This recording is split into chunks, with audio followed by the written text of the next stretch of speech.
believers. Arliss. But the S is all dollar signs. Oh my God!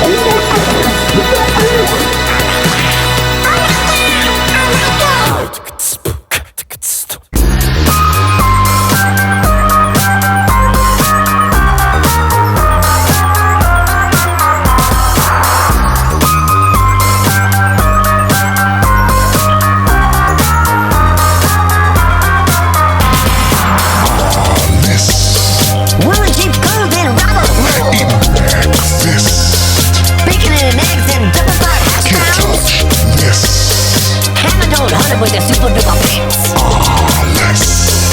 S is all dollar signs. Oh my God! Oh my God. Oh my God.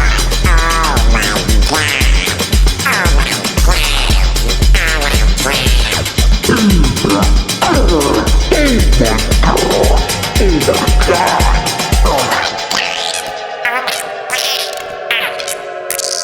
Oh my God. Hey, George, there's another Jell-O goal. Did you get to do that one yet? Oh, no, I'll go do that now. I'll go get the Jell-O. Okay, well, actually, you know what? Let's. Yeah, if you want to do it now. Jell-O first. Do the Jell-O first. All right. Hold on. Okay. People deserve their Jell-O goal. And it gives Now- Watto a little time to catch up on these drawings. Well, Watto, we also, before we start the finale, I want to bring in a guest. Who would possibly come on guest on the finale episode of a season of Arliss?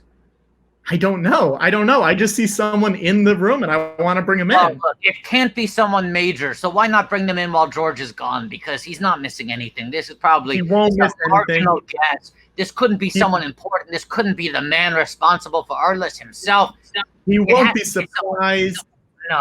No. Wait, Bobby! There he is. How sick of Arliss are you guys by now? No, I'm loving it, Bobby. We just had a crazy episode, Robert. Which one? This has been a crazy season. Can I point Yeah, out?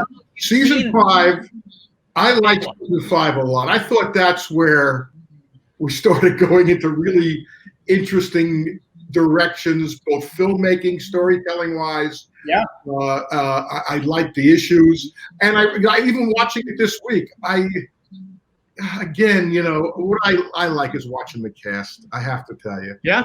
I enjoy And, watching. Michael Did you see Bolton is the- finally a regular. Michael sorry? Bolton finally in the opening credits this season. Yeah, finally. Finally. I mean, You even see the what's on one my where wall here? oh, Yeah. look at that! How nice! How nice! I appreciate I that. ordered it 3 weeks ago, and it took that long to arrive. From where? Some movieposters.com. Are you serious? I swear, yes. It's a poster for the DVD release of the Best of Arliss. Let me see. I know someone who might be able to do a little better. Yeah. Okay, I got very little juice anymore in this town, but Hey, with this situation, I have a little. Yeah. in the realm of Arliss, you got some real heat. Oh, look who's George, back. George, welcome back. Oh, hello, Bobby. Bobby, how are you? George, how are you? I'm wonderful. I'm You know, excellent. I've learned more about Star Wars watching this show, but I only saw, how many have I seen? 3. And And you fell asleep during one of them, at least Yes. one. the last, yeah, I did. That's okay. Hey, I'm sure more people, I was on late at night, so more people fell asleep on me. So, but I just enjoy watching you guys a lot. I'm going to miss not coming on just to watch some of the riffs. We're having fun. Bobby, look, I thank you. I do thank you. we may not always be watching Arliss, but you will always be part of the George Lucas talk show. I The door appreciate will be open for you. Hey, I have a question. I'm wondering, maybe I know the answer to a stupid question. All the UTV guys, people, what are they doing now? I mean, how are they zooming improv? I mean, what are Yeah, they I think most of them are doing live streams. Yeah. Yeah. And they got a whole lot of time to kill. They binge watch TV shows. I've heard the rumor that people who used to perform at the UCB are doing like 8 or 9 straight hours of live streams once a week. I mean, you keep in touch with most of them? I mean, do you guys keep in touch? Well, yeah, I mean, it's weird for George and I because obviously the George Lucas talk show was at UCB, but George and I were not on the teams. Right. We knew a lot of the other performers, but we just had our own show. But I feel like we're talking to those people. I can only speak for myself. Talking to a lot of them. We tried to get a lot of them on the show, but it does feel like most of them are doing like Zoom shows and Instagram lives. They're keeping their, you want to keep the tools sharp as well. Yeah. But Bobby, this is like a thing. I mean, I don't know if you know about this, but so many stand-up comedians right now are doing like live stream stand-up shows or like live streamed open mics where you're doing stand-up to your computer camera and there's an audience watching you, but you're not hearing any laughter. Yeah. It's kind of dystopian. That does change the equation a little bit. Yeah. Did anybody see Chappelle's special that dropped this week, the social distancing special? How Patrick, great you didn't see it? How brilliant is this guy? It's like, there's that rung. There's a lot of good comics, and they're very good comics. But when you take it to the level he's taken it at, it's not just comics. It's to another, okay. I always looked at comedy in the way of, because I came from drama. Under drama, there are two masks of comedy and tragedy. Yes. They're both drama. It's both drama, but one is, and when I see an artist like Chappelle, it's like he's up here in that category, with Pryor, with Chris Rock, with Carlin, he's up there with Lenny, except the difference between Chappelle and Lenny is Chappelle's a lot funnier. I always respected Lenny and understand his place in the comedy pantheon, how important he is, but I never found him that funny. I watched Chappelle and then went back and I saw the bit he did about Juicy Smollett. Did you ever see that one? Yeah. Yes. Yeah. I mean, I showed my wife, who was the worst audience in the fucking world. She was laughing on the floor on that one. So how great is he? Yeah, I think it's interesting because there are comedians that are just purely about the jokes, and then there are comedians where a big part of the draw is you want to know what they think about something, where it really is like a mixture of joke telling, but also philosophy almost, where you're interested in hearing how their mind works. I want to know what their take on this is, Well, he does that. I mean, also it depends on how great you are at what you do. Rodney Dangerfield, he told jokes. Okay, now do you agree, Robert? My opinion is that no one has ever been better at jokes than Rodney Dangerfield. If you're just talking about jokes as one-liners, in terms of the writing, yes, one-liners. In terms of like classical setup punchline, I don't think anyone has been better at writing nor delivering one-liners than Rodney Dangerfield, and he did both. Here, before we get into that, let's start the finale. Because we're not going to start yet. Let's start. Okay, you ready? 1, 2, 3. Okay. He was, though, right? I mean, I feel like Rodney was the greatest joke writer, greatest joke performer of all time. Robert, did you ever meet? He gave me my start. Really? Bobby, tell me this story. I want to hear it. My first gigs, I just got out of college. One was writing. I wrote a very Stiller and Mira. Jerry Stiller and Ann Mira used to have a 5-minute show on NBC, an interstitial show between the news was 5 minutes. And I saw that, and I wrote 5 sketches, and they bought them. And then I knocked on Dangerfield's door, and I started writing jokes for Rodney Dangerfield. It was my first gig. So that's my very first gig. Wow. He brought me out to Hollywood. He really did. Rodney's very special. By the way, big time party. Nobody out party Rodney. Keith Richards didn't out party Rodney. I remember that story when Rodney was hospitalized at the end of his life. I mean, he was near his deathbed. He went missing at one point. The doctors went to check in on him, and he was missing, and they couldn't figure out what had happened. And then they realized he had snuck into a supply closet to get stoned. Yeah, sure. That's the last week of his life, Well, right? I spoke to him. I spoke to him for the last operation, and because he was going to have a heart operation and a brain operation. And so I said to him, I said, how long do you expect to be in there? He goes, well, that all depends. He goes, that all depends on how it goes. You know, it's like, I could be out in 2 weeks or be out a lot quicker. You know, nobody. It might be the least surprising information of all time, but Rodney Dangerfield was a very big influence on Watto. Oh, really? I got to tell you stories. I mean, he would come. We actually used a joke, a line that he told me off camera. He's even funnier. Much as great as he is with the jokes, crafting and stuff. He was a real character. You know, he would sit in the back of the improv back in the day at 2, 3 in the morning and heckle comics. If he didn't like what you were doing, he would be heckling. He had no use for comics at that time who would purely observational. You know, water bottles are funny. Yeah. It's like, I can't figure out the thermos. It keeps things hot, it keeps things cold, but how does it know? You know, so Rodney would sit in the back of the theater in the room and go, come on, tell me a fucking joke. He goes, tell me a fucking joke, man. He goes, a water bottle store. Next, you're going to tell me where I buy my shoes.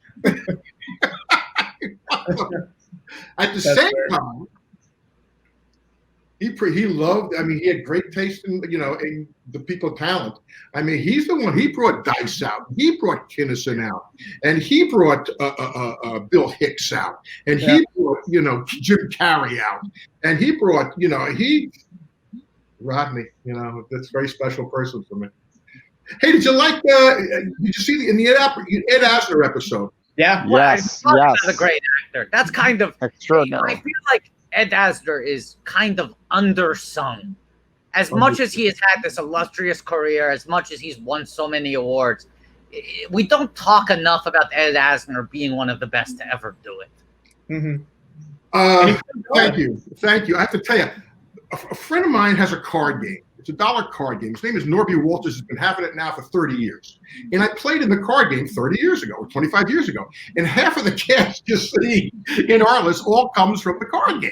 I mean, Norby actually played when we had the episode of the African basketball player with getting married to the Jennifer Crystal. I mean, Norby was her father. I mean, he's an old-time. He was a club owner. He wasn't an actor.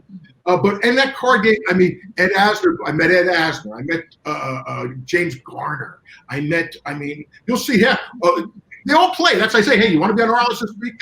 It's like I'll write something for you. So that's how the secret to so many of these guest appearances is you are meeting these people casually over cards.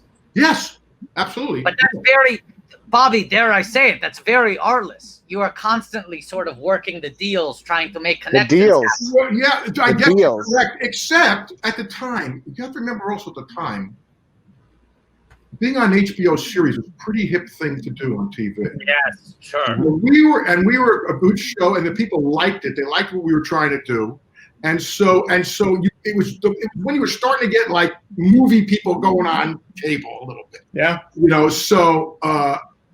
And really good actors. They didn't deter. It wasn't the same as doing to them an episode of a network show. Right. So there's a little bit of that. But however, what I wanted to tell you was the woman who played Ed Asner's wife. Yeah. In that, his name was Eileen Ryan, and she is Sean Penn's mother. Oh. And boy, did she have chops.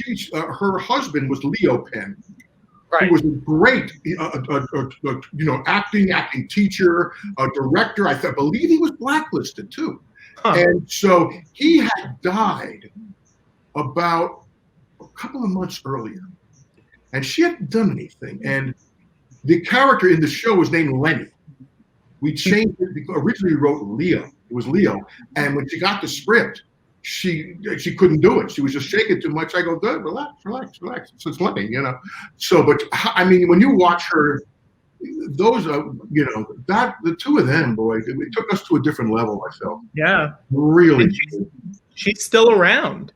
Yes, she is. Look at that. She was in War Rules Don't Apply. I'm doing drawings for people who donate over a certain amount this week, Bobby. Much like I'm trying to find the equivalent of the signed pictures you've been giving out. Yeah, your artwork is very good. They should be lucky to you probably sell them. Hey, it means a lot coming. Hey, what do we want? Have we raised money? What are we doing? Yeah, so we are at, let me make sure we haven't gotten any more in the last second. We are at, oh wow, we did. Hang on one sec. 25.93. That's not bad. It's not bad. No. I think we can break. I think this could be the week that we hit our all-time high. Which would be what? That's a lot. Wow. 35? Yeah, that's like $900 more. I'll bet the under. I'll bet the under. Yeah, thank you. Thank you. I think we can do it. Okay. We found What a is way. the number we're trying to hit? 35. Is that it? It's a fairly go for the goal. Yeah, go for it. Yeah. Let's go. Right. We found a good way to get a lot of money quick, which was Watto doing impressions. We said if you Yes. send us $10, Watto will do impressions. So it just turned into Watto doing a lot of monologues. I did you, Bobby. These were all by request. These were all that you've told us. specifically bespoke impressions requested by viewers. Yeah, Right. so that was fun. Gilbert Gottfried, we were in the clubs together. We started together, and Gilbert would do me all the time. Wait a second. I probably slowed down by 50% from the time Gilbert used to do me. I have an idea. Because someone is saying here, Oh no. I pay $10 for Robert Wuhl to do an impression. Now, Robert, can you do a Gottfried? No. Let's offer one. What's one you think you can do? Well, Rodney I could do, but I'll tell you, let me tell a story. Let me tell a story that involves an impression, okay? Yeah. Yes, please. Martin Landau, I did a movie with, and The great. he changed my life totally. Martin Landau, to those of you who don't remember, Martin Landau was one of the great actors of the second half of the 20th century, up until more recently. But you know him because he played Bela Lugosi and Ed Wood, and also I produced Tucker, the Man in His Dream, which was sort of the beginning of his comeback. Yes, it was that and the Woody Allen movie, Crimes and Misdemeanors, and then Ed Wood. But in between that, right after, before he did Ed Wood, we did a movie called Mistress, and he changed my life totally. But he would tell me, and he was a great mimic. He was a great impressionist. He was a great cartoonist and impressionist, not unlike the man in the corner up there. Yeah, Watto. He told me stories about Gregory Peck. He was doing a movie called Pork Chop Hill. This is back in the 50s. And I would always ask him about old-time actors because he was a buddy, a roommate of James Dean. They were together. He was like an original actor. Oh yeah. And I would ask, and because I would once ask him, like, how good was James Dean? Because he's only in 3 movies. And I said, and personally, in Giant, when he's the old man, it's not working for me. So he's only in the 3 movies, and East of Eden, he is great. He is great to me. My choice. Rebel Without a Cause, to me, every generation has a movie that they hook onto that years later you say, To me, he's doing bad Brando in the movie. Sure. Everybody's doing Brando. And then there's Giant, where half of it's good and half of it is like Mr. Saturday Night, Billy's movie with the makeup and everything. I mean, hey, I'm glad you said it, because I was thinking. But I asked Mike. I asked Martin, because I would say, Martin, how old are we? And as actors will talk, he'd say, good actor. And good actor is about the highest praise you would get. Because I had Eli Wallach on the set, and Martin Landau, and De Niro, and wow. So Landau would tell me a story. When he first came out, one of his first movies was North by Northwest with Cary Grant, one of the classic movies. He's the sub-villain. Yeah. And then he did a movie called Pork Chop Hill. And it's a Korean War movie with Gregory Peck. And he told me the story, how he goes, Gregory Peck, great guy, don't let him near a comedy. don't let him near a comedy. That's And he said, funny. "True story. I'm doing this movie, Pork Chop Hill, and we're in a trench. It was a big setup, and it's taken about 2 hours to set up this shot. And it's being directed by Louis Millstone, who was directing his first war movie since All Quiet on the Western Front in 1929. So he's lining up this big shot, and we're waiting forever. So I go to Greg, just to pass the time. I go, "Hey, Greg, did you know that 70% of all degenerates?" Greg says, You "What?" cut out for a second. Say that line again. "Hard of hearing." Okay. Okay. So I played into your hand. I played into your hand. So anyway, so Greg goes, "Good morning, good morning," and he walks around, and then now, for the next half hour, Marty tells me he's watching Peck rehearsing the joke. He's going, he's watching and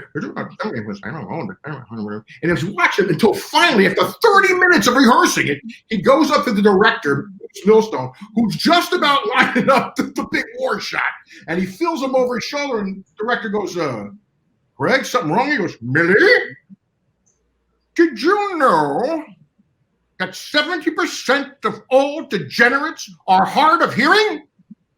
Shit! And then he walked away. He said, "Gregory Peck, great guy. Don't let him near a comedy." Doesn't know how to tell jokes. He's the anti-Rodney. But I just remember, that just jumps out. I'm not a great impressionist. Yeah. I also think that Rodney probably would have been miscast as Atticus Finch. I don't think it would have been. I think it would have undermined. I think it would have undermined the gravity of that film. Actually, Hey, Scout. Actually, it was between him, and the coin was him or Duval for Boo Radley. You know, who goes, Boo Radley. Oh, man comes up to me at the airport. He says, "Loan me $5 till payday." I say, "When's payday?" He says, "I don't know. You got the job." I'll tell you. But let's throw out. That was very good. Let's throw out the alternative. To be fair here, Gregory Peck could not have done Caddyshack. Yeah. Cannot imagine Gregory Peck. Yeah. Somebody step on a bird. Last time I saw a hook like that, it had a hook in it. How would you like to make $15 the hard way? It's suddenly very menacing. It's suddenly very menacing. Let's party. You know, people who can do impressions are really. You know who's a great impressionist? Most people don't remember this. Did you ever see Jim Carrey do impressions? Because he started out with impressions. Yeah. And he did impressions. I remember him doing Henry Fonda in Golden Pond. And the face, I mean, it was scary. That was the difference with Carrey. With Carrey, it was like his entire bone structure would transform. Right. Like a lot of people could do the voice or do the mannerism. But with Carrey, it was like it felt supernatural the way his face would shift. Actually, you know, it's sometimes what I've done, believe me, is I have done a really bad impression. That way, nobody would know what I was doing as an actor. You know, I'd say, "I'm going to do." Watto does the same. Actually, I got nominated once for a Cable Ace Award by doing the first Tales from the Crypt, the first set. Yeah. I was doing a thing called Dig That Caddy's Real Gone with Joey Pantoliano. Yeah. And I love to put on a pair of fine Italian pants. Right. I was a carnival barker, and I said, "I'm just going to do my bad impression of John Huston." Now, the good impression of John Huston got Daniel Day-Lewis an Oscar. He won. I mean, the bad impression got me a Cable Ace nomination. So what have you learned there, students out there? Always do John Huston. Now go look up who he was. He's the bad guy in Chinatown. So I would do, it was like, "Come from far, come from near, come from far, right over here." So I go, "Come from far, come from near, come from around, right over here. Gather round, gather round." And nobody knows what I'm doing because it's so bad. Yeah. But that's, you know who else has acknowledged that they were doing a bad John Huston in a very good performance? Vincent D'Onofrio in Men in Black. Interesting. It's the same thing. He said, "I'll try to do my best, John Huston," and it will end up being. That's right. That's what I did. That's exactly what I did. And it's Work. now the good John Huston is Daniel Day-Lewis. I'm an old man. Yeah. That would have been Daniel Plainview is a role that I think Rodney could have pulled off. Yes. I drink your milkshake. You have a milkshake and I have a milkshake. Here it goes all the way over there. Drinks your milk. Now, Robert, a lot of people were going crazy about this in the chat. Arliss killed a man, kind of. You murdered a man. Where do the airbag? Yeah. Right. And then you were a pallbearer at the funeral. You know, interpretation. Yes. Was this is the trial defense? You know, listen. The thing went off. What was the line in there? You were the executor. Yeah. Yes. Yeah, that was one of the wives. I think I don't remember which one that was. What was it like working wives. with Joe Piscopo? You worked with Joe Piscopo here in the finale. What was that like? Well, Joe and I started in the club at the same time. We were in that group was with Larry, David, and Jerry, and all of us together. And also another person who could do very good impressions. And Gilbert and Joe. I thought Joe did a good job in that because he's playing a Vince McMahon type of Vince McMahon slash there was no variety, but it was like reality show before it was reality show. Yeah. He looks like McMahon too, though. I didn't realize it until watching this episode. There's a real resemblance between Piscopo and McMahon. When I was watching the Dead Asner episode, the one about the guy who's accused of domestic violence with his wife, that's a good episode. That's dark. And there was a couple. There was one with Rita that was really good. With the golfer, the alcoholic golfer, and just Jim's really good in the Slump Buster episode. The thing about he's really with the kid that's with the 6 toes and everything. Yeah. I think I enjoyed watching them. And Michael Boatman's very funny with the mascots. Yeah. Series regular Michael Boatman. Finally. I think I'm always ready to board the boat. Now, I had a question about the song. Is it Reggie the Rooster? Is the mascot? Yes, Reggie the Rooster. Is that an original song at the end of that episode? There's a Reggie the Rooster song that comes out. I think so. How often did that happen? Because mostly it's been licensed music. Well, we did that all the time. Yeah.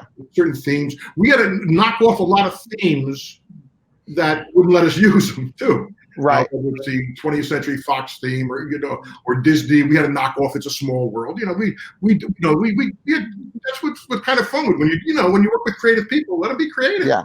Mm-hmm. Yeah. Have something fun. It's like that was important to me. It was hard, but it was important to me. Let's everybody be creative here. And a lot of it happened in the editing room.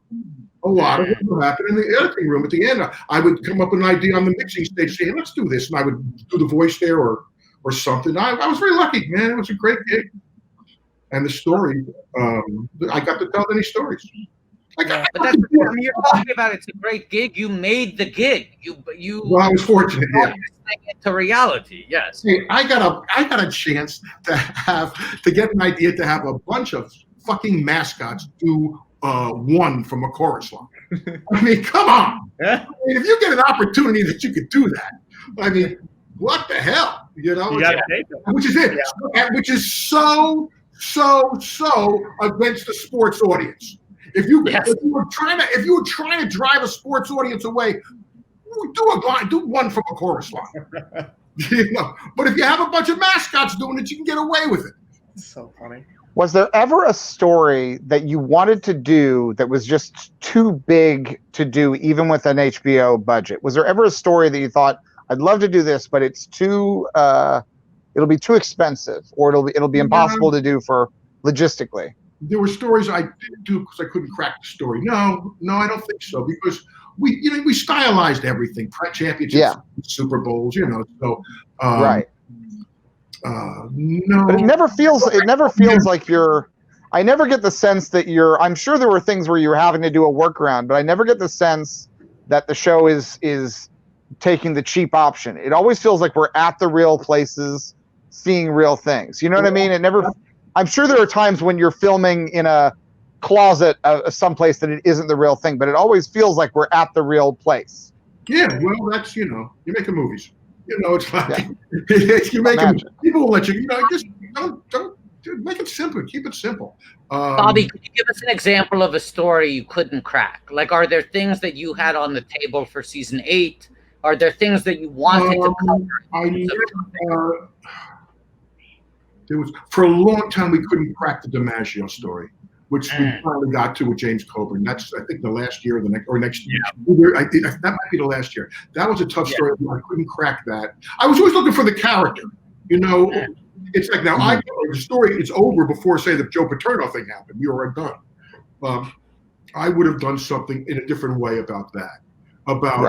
But to me, it depends on the angle you take. It's like, you could do the story from Paterno's point of view, which to me, well, we have a couple of Bobby Knight episodes coming up. So with Ken Howard. And, but to me, when I hear the story of that whole thing, the person who I find in the most dramatic way is the guy who was the young quarterback coach who sees the incident in the bathroom. He has been the quarterback for Penn State. He idolizes Joe Paterno, and he's grown up there. He's from the town, and he's the one who has to tell, what he saw to somebody. And he, when the story breaks, he's the one the town goes after. That kind of drama, I really like. That's just good That's just good drama to me. And then, you could take it out. You didn't have to be. It didn't have to be football. We didn't have to be a college. We would have changed that a little bit and stuff. But that's one. Something like that. Yeah, maybe. Yeah. Here's a new drawing. This is the new drawing going out. It's C-3PO wearing a suit and tie, talking to Grand Moff Tarkin, and the android version of Count Dooku. That one's coming up to someone who donated $100. Hey, by the way, George, I have to ask you a question. Sure, absolutely. Years ago, I had read a story about Coppola being, I think he was doing, might have been Apocalypse. It might have been Apocalypse. It might have been the conversation, might have been the Apocalypse. Anyway, he was way overboard. Remember, he had to, sign away his house, everything. Yeah. And, he was George's big sponsor. He was your big sponsor. He always took up for you. And yet, I once said, I remember reading about a guy asking, did you ever think about going to George, who at this time had done, he had already done Graffiti, which was mostly Francis, and I think he had done Star Wars. And he said, because he was hawking everything to keep Apocalypse going, and he said, did you ever think about going to George and asking him for money? And he said, George would never give him money. That's who he is. Now, well, I did end up, when nobody wanted to produce Tucker, The Man in His Dream, I did end up I was the one who got that made. Because, Apocalypse Now was originally my idea. I was the one, that was supposed to be my film. George developed he was the original I developed director. it. So, and then Francis took it over. Now, wait a minute. When I was doing Star Wars. Now, did yours take place in another galaxy, or did it take place? No, it was a Vietnam. It was a Vietnam kind of movie, It was going to be like a documentary style. It was going to be far less stylized than what Coppola ended up doing. Okay. And the thing is, when with little robots walking around. No robots. Yeah. No robots. Tanks and guns. George Lucas presents Apocalypse Now. It's true. It was going to be. Can't you see Rodney? The horror!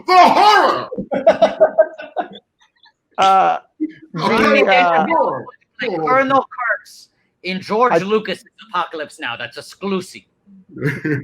Yeah. I mean, Brando's performance, his behavior at the end of Apocalypse Now is a great argument. That was when I first started thinking we need to start developing some CGI actors.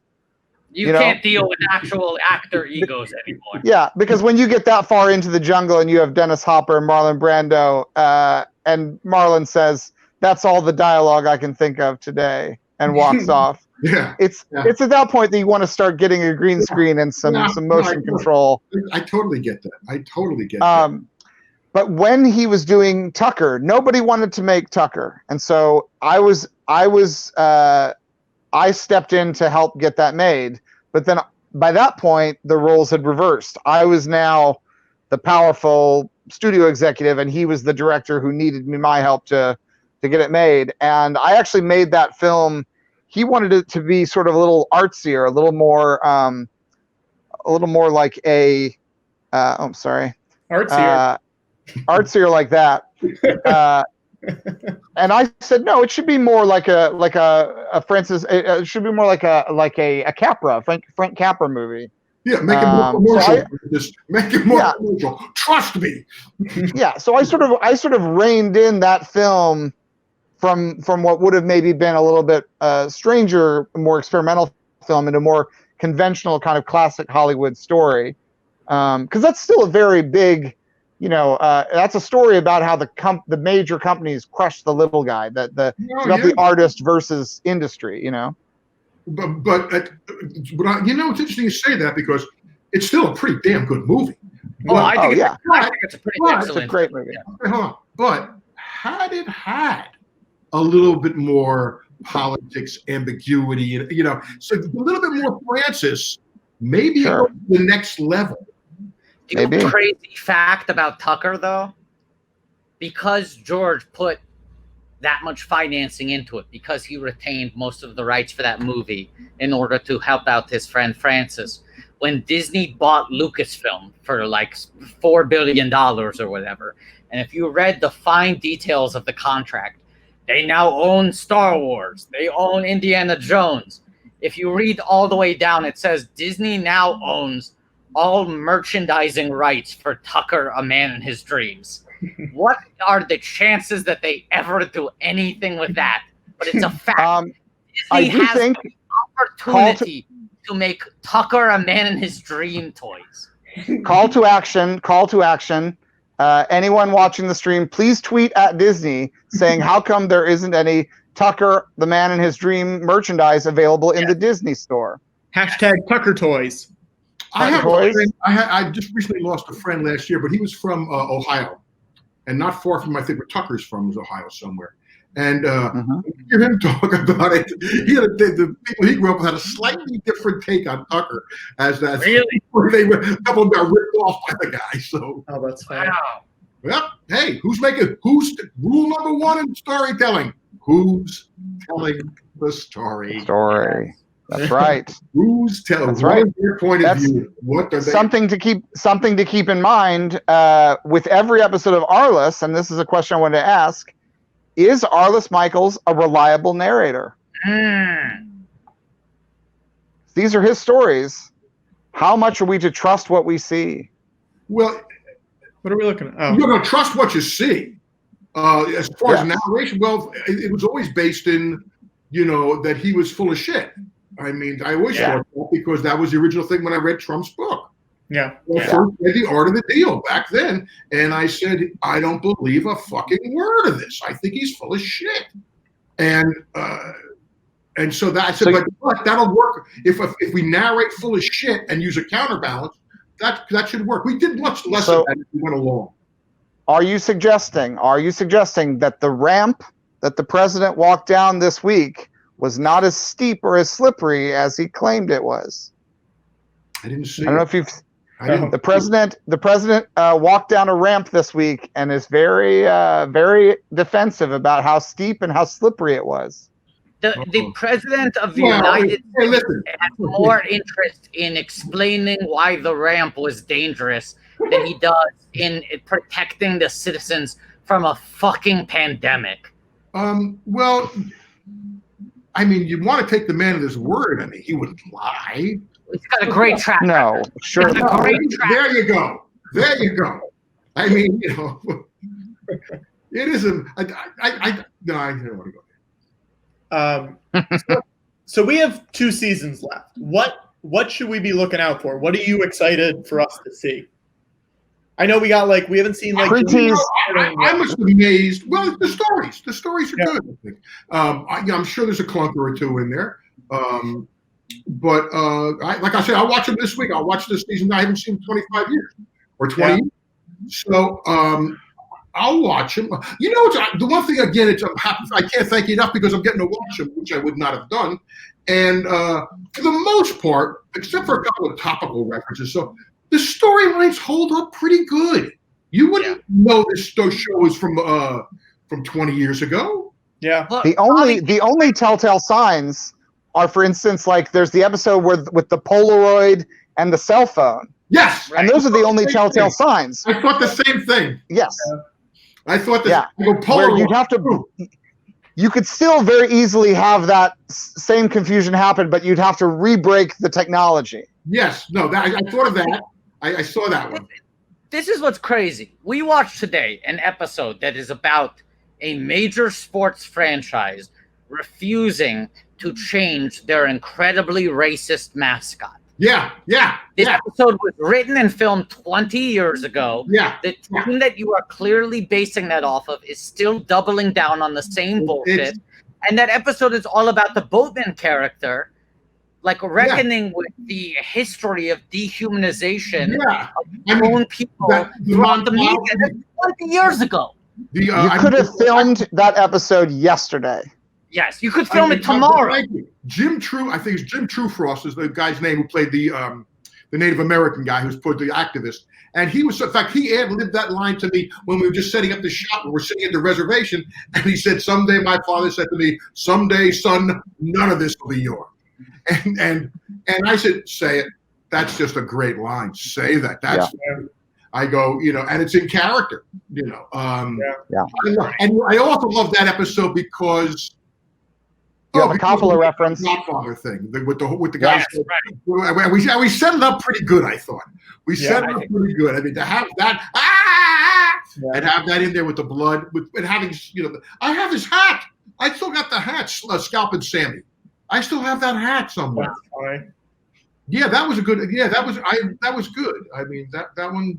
The guy who played, by the way, the actor who played my old friend who I didn't go into the army with, he died very shortly after that. Oh wow! We were really surprised. And then David Keith, who played my brother. Yes. What happened was that we had kept getting introduced, you know, I would get, so one day I'm doing something in Florida, the door opens in an elevator and David Keith and I are face to face and he says, I keep getting recognized as you. And I go, I keep getting recognized as you. I can't tell you how many times, how good I've been in an officer and a gentleman. And I said, why don't you come on the show and play my brother?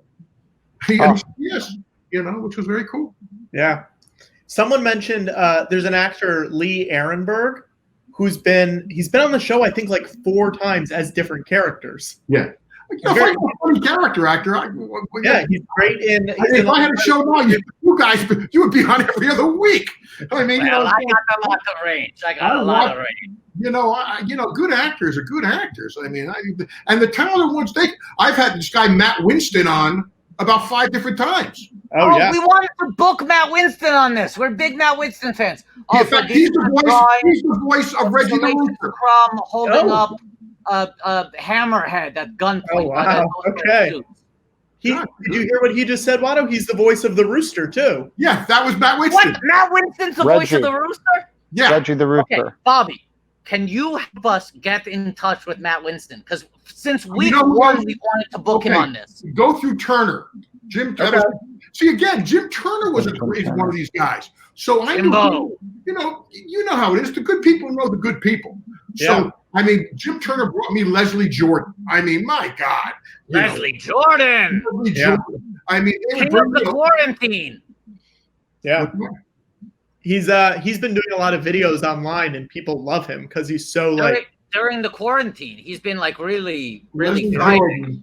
I saw a critic once write, there is no greater scene stealer in the world than Leslie Jordan.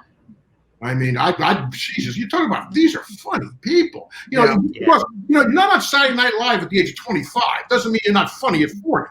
It's like, it doesn't stop.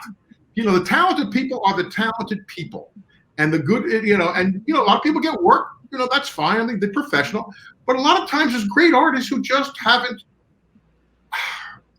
The vehicle is so important to find the vehicle, and you got to get a little lucky. But people are the good. There's an actor who I adore. Oh, what's his name? 3 names. He was in Best in Show. He's John Michael Higgins. John Michael Higgins. I had him. That guy is fucking unbelievable. I cast him. I saw him at Lincoln Center do a thing about a great tennis player, and I can't think his name. He was gay, got busted. Very famous. But John, when you watch his performance in The Late Show, as Letterman was never as good as that.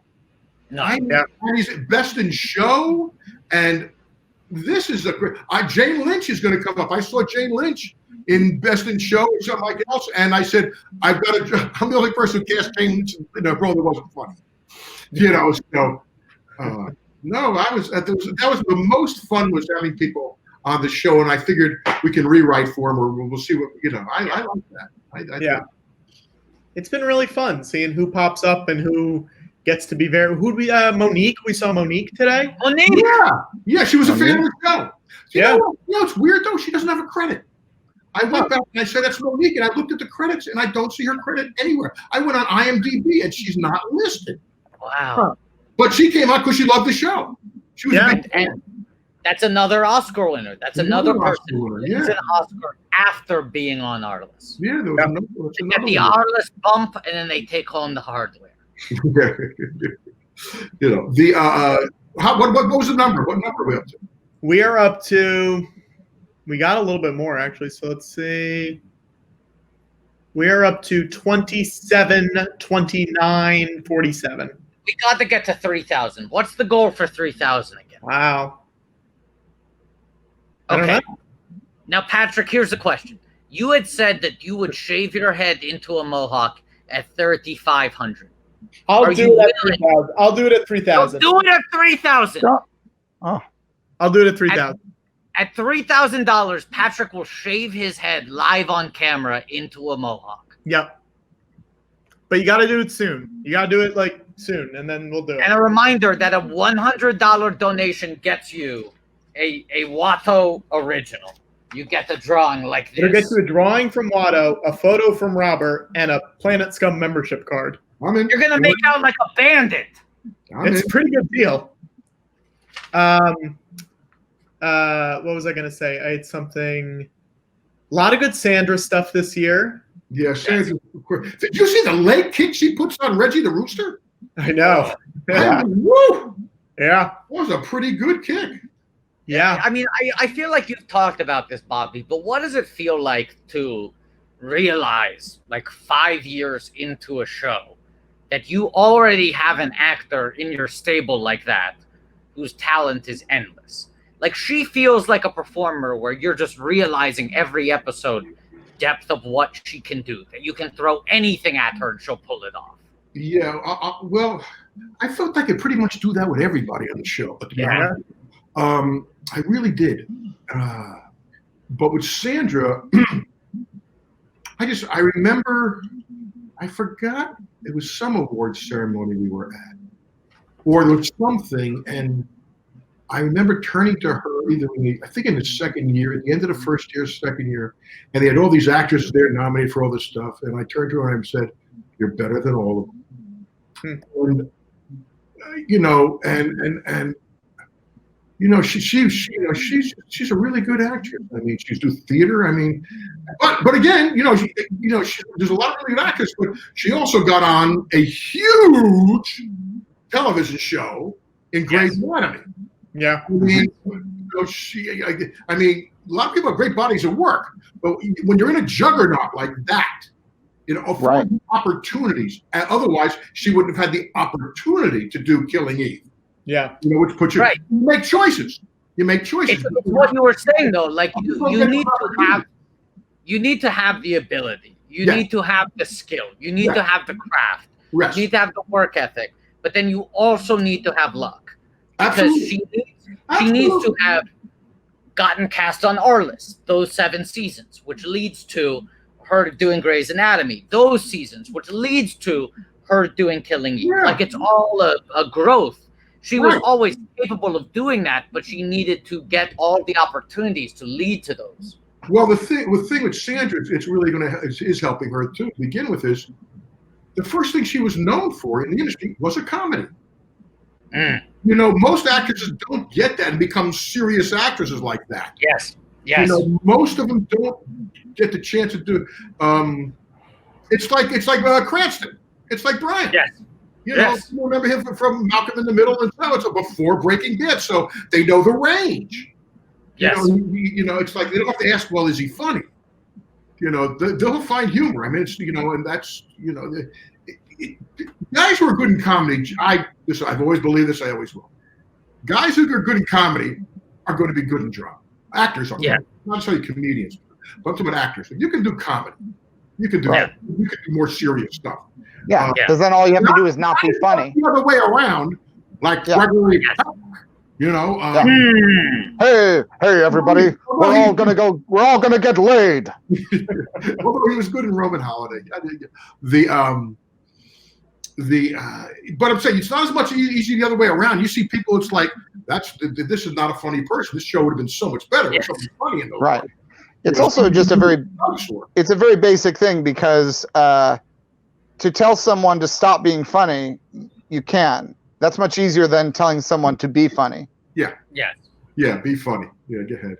You know, it's like, but you know, I tell you, I used to love my favorite part was the casting sessions. My love-hate relationship was there because at one point I hated saying no to actors. You know, you just fucking hate that. And 9 times out of 10, when they walk in the door,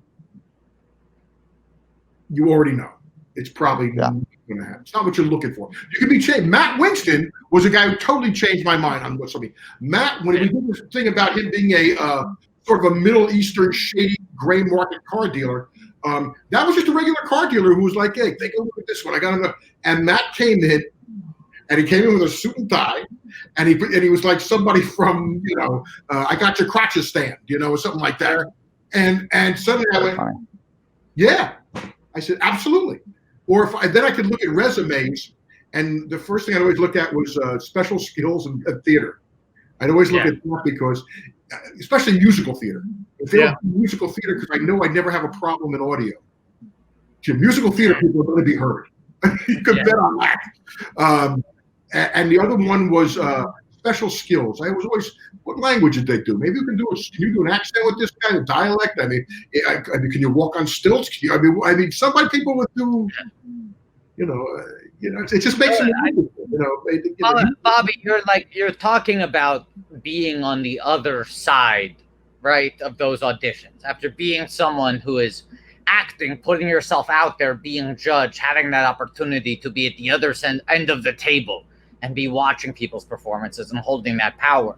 And I feel like the best piece of advice that anyone has ever given Watto about auditioning is that the people there watching you are not your enemies. They so badly want you to be the person. Like, it will make their job easier if you walk in the room and kill it. Mm-hmm. And if you're not the person, to a degree, that's not your fault. You know, there's some ineffable thing what you're saying. Like, some people change your mind, but by and large, you know it when you see it. And there are a lot of people you see who you know are good but aren't right for that thing. There you go. I always tell actors, young actors, make a strong choice. It does. I'm not saying a huge choice, and I'm not saying make a strong choice and go with it, because even though you're not going to get that part, they will remember you. Bobby, on Arliss, did you ever have to recast a role after you cast it? I think so. Somebody dropped out for something. Oh boy, I wanted to fire somebody, but I couldn't. But you never like recast someone because you didn't like their performance, or like you started second guessing whether or not they had dead eyes or anything like that. No, I don't think so. I don't remember if we did. I actually asked Jim or Michael or Sandra. I don't remember that ever happening. It was just availability. Well, you go with it, and again, you know, a performance, unless it's something really, you know, the editing room is your friend. And coming up in, I don't know which episode it is. There's one where Arliss has a garage band, and they do a "We Are the World" thing called Jock Strapped or something like that for athletes. And we had an incident with that that after you see it, I will tell you all about it. Okay. Wow. Oh my goodness. You've already, that's coming up in season 6? I don't know if it's 6 or 7. I don't remember. Arliss has a garage band in season 6? I don't know if it's season 6 or season 7. It's one where we do, I know what it is. I think it's the one with the gay baseball player who wants to come out. I don't remember if that's season 6 or season 7. But the other part of it is, about a gay baseball player who wants to come out. I'll tell you where the story came from. Elton John bought a soccer team. And I said, well, we were talking about, I go, Elton John buys a soccer team. What would happen if one of the players on the soccer team, a star, fell in love with Elton John, and they had an affair, and then I thought, wait a minute, let's go better than that. What if it's a ball player who's thinking about coming out, and he has an affair with Elton John? You know, I said, now Arliss has got something to do, and then they could talk about should a ball player come out. And in that episode, Billy Bean, who was the one ball player who did come out, is in the episode. And wow. And at the same time, that's the one, because the reason that we're putting together the record, I think that's the one, because we're putting together a record of all athletes. Oh, I know, Arliss wants to get a gold record. That's what it was. He had a garage band with Kirby in college, and he never got a gold record. And he wanted a gold record, so he comes up with this idea, we'll do a We Are the World. Everybody was doing We Are the Worlds back then. So we're going to do a We Are the World with all athletes in it. And I remember that. And my favorite line of the show is something that Maurice Green was the 100-yard dash gold Olympic medal winner back then. Yeah. So it's a throwaway line, and we're saying, who do we got for the show? Who's coming in? And they say, we got Mo Green. I go, from The Godfather? He's coming in? You know, so because Mo Green is the guy who owns the casino. You know, yes. Mo Green. So that's my. Anytime I can drop a Godfather reference or some esoteric. That's the right. That's the Strasbourg character, right? No. He's got to be shot in the eye in Godfather 1. See, that's generation. Oh, yes, that's generation. My generation can, you know, that's the Soprano generation. You know, that's. Remember, I am from New Jersey. But this, you know, there's a lot of good people, and I enjoyed that. It's. You know, that's funny. Yeah. I'm glad you're not getting bored yet with this. I'm stuck. Oh no. We're in it. We're in it for the long haul. We're Watto. What's the number? What's the number? What's 2914. Woo! We're getting there. We are $86 away from Patrick his head on camera. Yeah. I've already hit my head once during quarantine. We'll do it again. One time. We'll do it again. No, we're gonna get this number. We gotta. I know. It's sharing showbiz stories. Yeah. And Watto. What else, George? Yes. Watto. Mo Green was played by Alex Rocco. Yes, the character. Oh, the great Alex Rocco. He passed. Great Alex Rocco. The voice of Roger Myers Jr. on The Simpsons, the studio executive who is in charge of Itchy and Scratchy cartoons. I think he was the voice of Professor Thorne in the Pixar film A Bug's Life. Wow. You guys are good. You guys are so I'm good. hoping I got that name You right. ever go back and listen to the old early Disney films for the voice actors? Because they didn't, before they started using all the, Sterling Holloway. Whenever they did Sterling Holloway. I mean. The great Sterling Holloway. And by the way, this is your generation. How many people of your generation, if I say Mel Blanc, knew who the fuck I'm talking about? Hey, Mel Blanc, we were talking about Looney Tunes at length. I just want to quickly butt in and say the character's name was Thorny, not Professor Thorne. I think I still get the credit. We were talking about Looney Tunes at length earlier today because Arliss is now on HBOmax alongside the classic Looney Tunes for the first time. This is And the the first number one, classic the Looney number Tunes. one new show on HBO Max is the new Looney Tunes. It is Yes. outperforming Game of Thrones. Looney Tunes was so hip, so best. smart, Yeah. so Yeah. funny. As was the Jay. What was his name? Not Jay Sherman. I'm getting the name wrong. You But know you're what? talking Jay Ward, Rocky and Bowling. Jay Ward. Jay I Ward. remember being a kid. I don't know. You guys are probably too young for. You gotta be too young. Not me. I'm You would be 76. surprised. No, You I'm would be talking about surprised. 76 Crusader years Rabbit. old. No, Older but than you, you're- fool. I No. don't want to overplay a hand here, but Watto's mother was very overprotective about what he watched growing up. So Watto, despite being younger, mostly watched cartoons from the 60s and 70s in his childhood. Okay, so it's Crusader Rabbit. It's Rocky Yes. and Forward. It's Fractured. Roger Ramjet. Aesop's History and Fractured Fairy Tales, actually, especially Aesop's History with Sherman and Peabody, Sherman and Peabody. That was actually part of the superposition history thing I did. That was an influence there. Assume the position? Yeah, superposition they were an influence because Wow. we went back in history, and except I Yes. brought it up to pop culture. And but I mean, the Jay Ward stuff was so smart. So good. Right. So smart. And the Looney Tunes. I mean, Kerwood Derby. The chase for the Kerwood Derby. Yeah, the Kerwood Derby.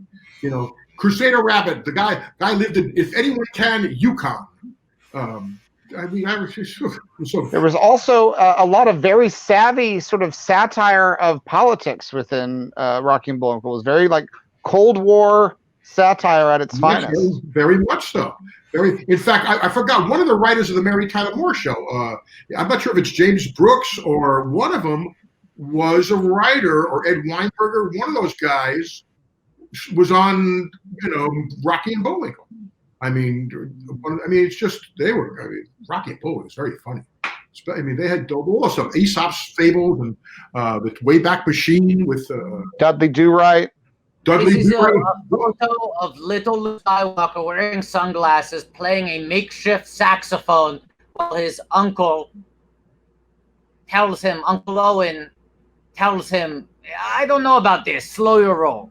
Real scenes from, oh, wait a second. Patrick is in the shower, shaving his head That's right. into a taxi driver style mohawk. Man. You talk about commitment. Okay, so Talk about Robert, commitment. Bobby. Was it Alan Burns? Was it Alan Burns who worked on the Jay Ward things? Alan Burns. Yeah. Man, oh man. Hey, listen, as long as he's in the shower, what are we going to get for like $4,000? What? I mean, what? As long as he's shaving. What won't you do in the shower for $4,000? Right. If we immediately go up to $4,000. For perspective, Bobby, at the very beginning of this pandemic, Patrick Cotner shaved every hair on his head. He shaved his hair, he shaved his beard, and it has remained untrimmed. He was clean as a baby, and it has remained untrimmed since then. Now we have finally dared him to shave it so he keeps the beard, retains a mohawk, Mr. T style. Oh boy, am I going to miss you guys? Am I going to miss you guys? Boy. Bobby, we're going to be in each other's lives for a very long time. When we reach the end of our list, it's just the beginning, Bobby. I promise. Is just the beginning. What are you doing afterwards? Have you planned it? What you doing? We're not sure yet. We have on July 5th, and this was a stretch goal we arrived at. On July 5th, we'll be watching the entire series of 1600 Penn. They only got one talking to season. some of the They only creators. got a rookie season. They only got a rookie season, but it's good for an American weekend, for a Independence Day weekend, to do the full run of a fictional White House that is better than our current one. But I will say, to make it clear to our viewers, the plan is that after that we stop doing watch-alongs. We will keep doing this show on a weekly basis, but they will not be watching other shows. What made you pick 1600 Penn? By the way, this is a pen. People were asking if you were vaping. No. The answer. Not on camera. The answer is not on camera. Patrick who is currently shaving his hair into a Mr. T style. Jesus, that's no, it's Travis Bickle. That's who It really is. Yes. And if you let it go long enough,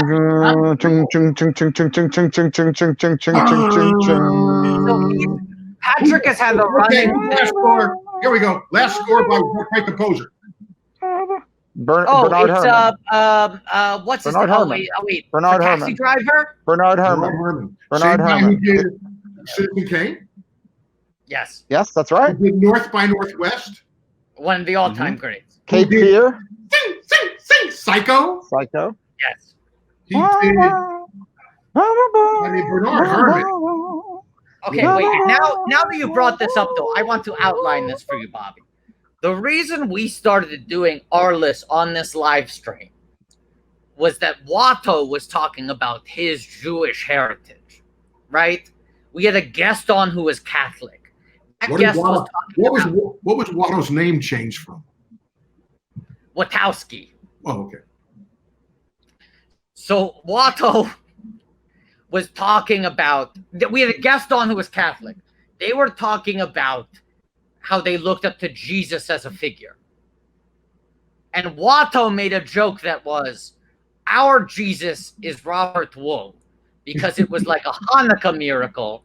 No one thought Arliss would stay on the air. He only had enough oil to last for one season, and they did 80 episodes. Okay. Right? I think that's a decent joke. Yeah. Well.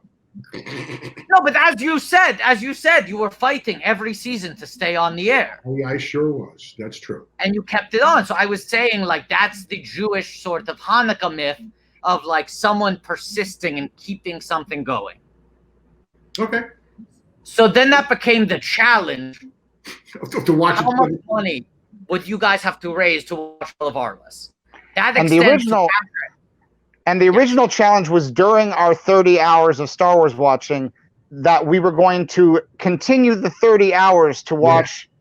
And at the end of that, we said we would like to do the watchathon, but in a way that is responsible and doesn't Right. destroy our We'd bodies. like to Because break it up. Yeah, no kidding. Because people wanted us Because to we do also 90 continuous hours.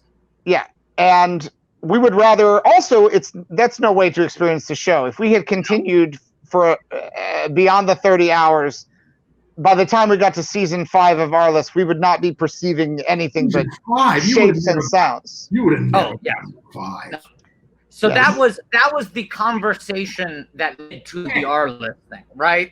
And similarly, Patrick, many years, his biggest goal, it was pretty good. Patrick, right now, you can drop it to any red state right now.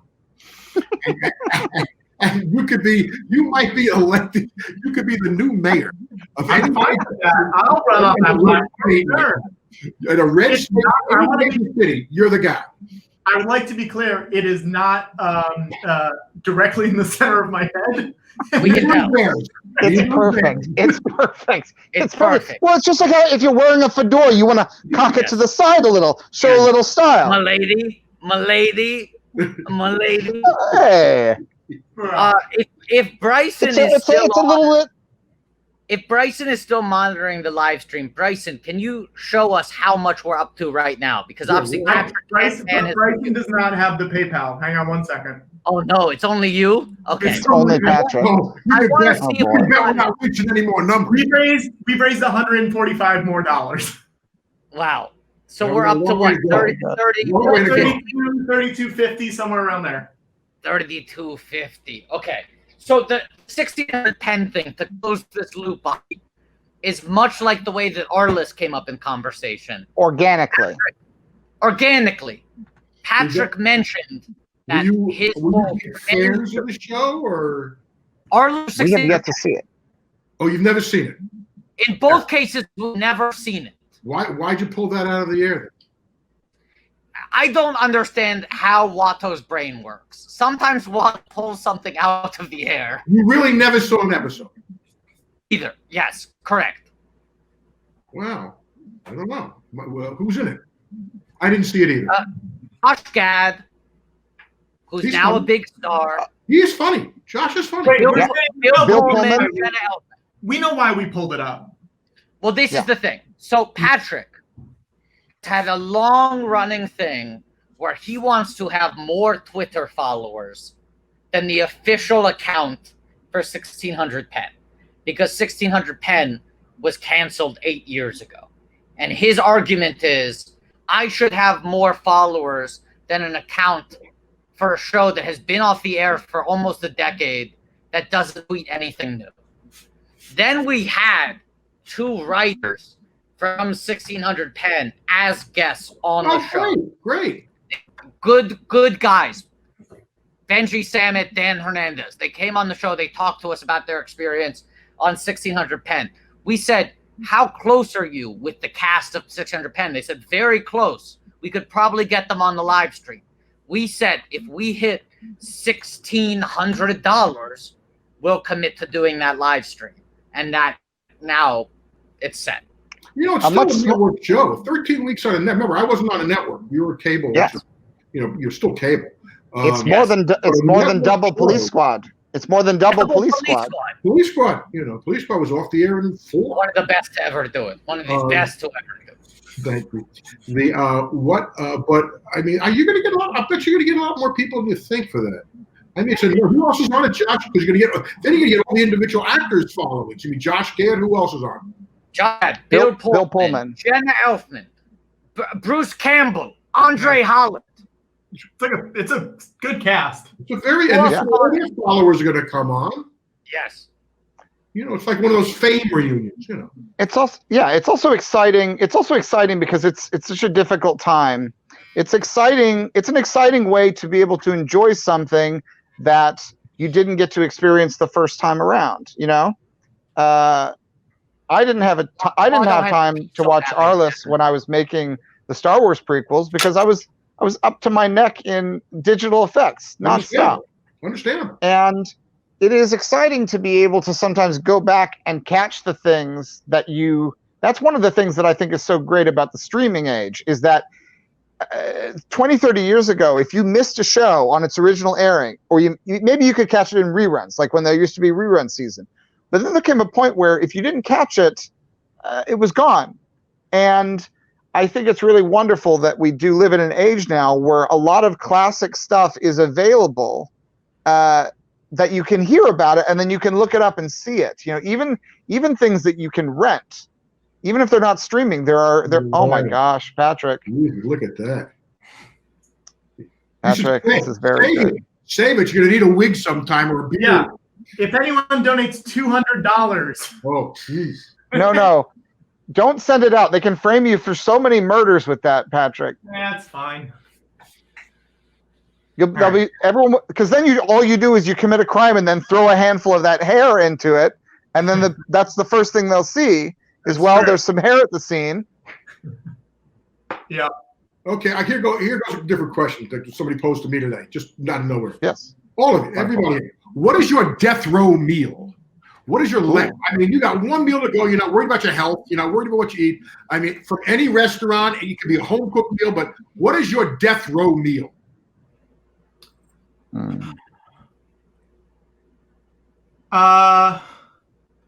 Maybe like fried chicken. Any particular place, or just like boneless fried chicken, like a chicken tenders, really good. No particular place necessarily. That's a good one. I don't know. Go ahead, guys. What was the question? What is your death row meal? And you can eat anything you want. It's your favorite meal. It's your last time. You don't care what's done to you. You know, you're not worried about cholesterol. Nothing. I have my answer, George. You give it first. Just some noodles. So far, I got chicken tender and noodles. Just some noodles. Wait. I just want some noodles. I think Patrick, has brought the two of you to a red state now. It's like you got one saying noodles, the other's chicken tenders. I mean, boy, suddenly I'm in Missouri.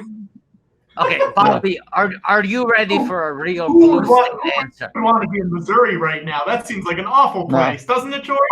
No. I'd want to eat. If I could eat it anywhere, it would be in a food court in Australia.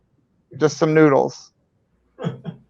This is Watto's answer, and I'm going to balance it out. This is very much a blue state coastal elite answer. And this is what Watto had for breakfast yesterday. He had it for the first time properly made since quarantine started. And man, was it a pick-me-up. Here's Watto's death row meal, okay?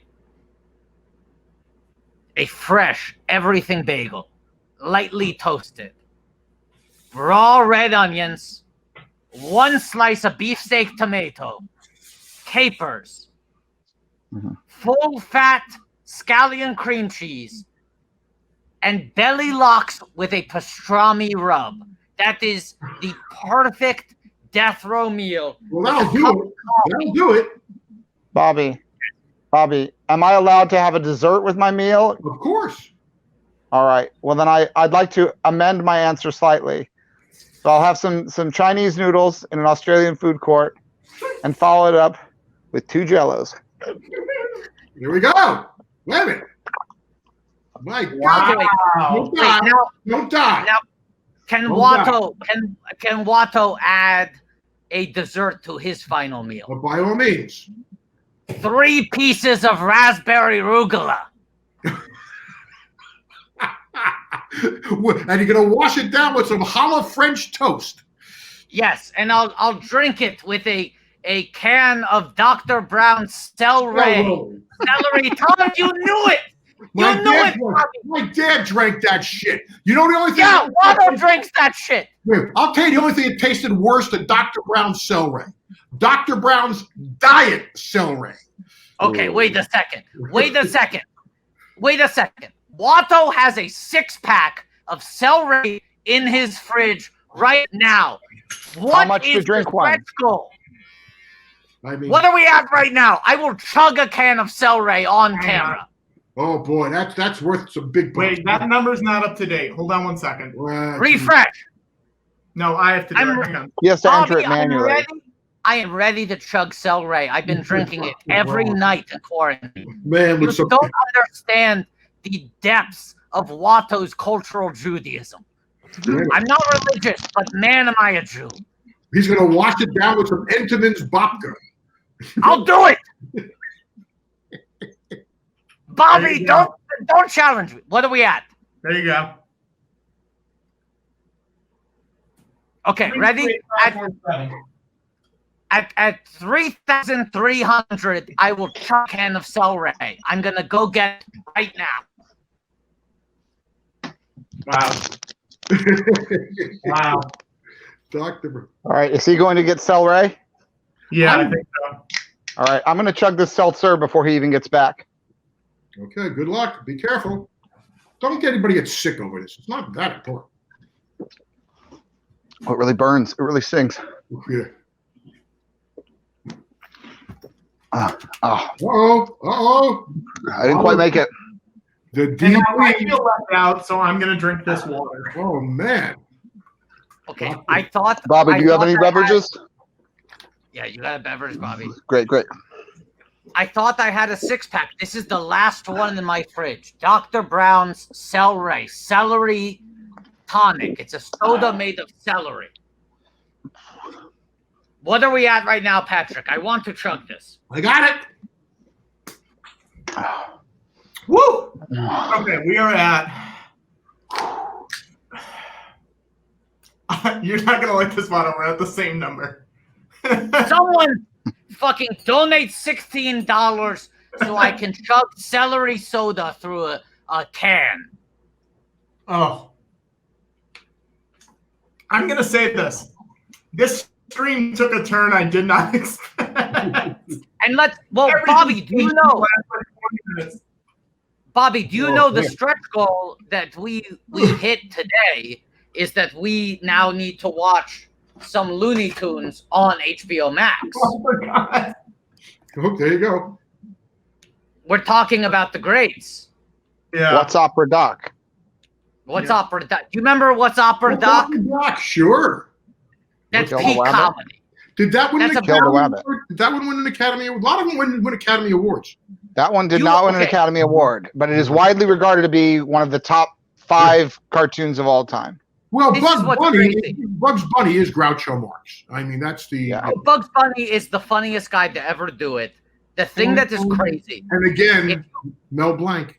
Yes. I mean, If you look at the list of which Looney Tunes won Oscars, it is not the ones you would think. do you know One Foggy Evening.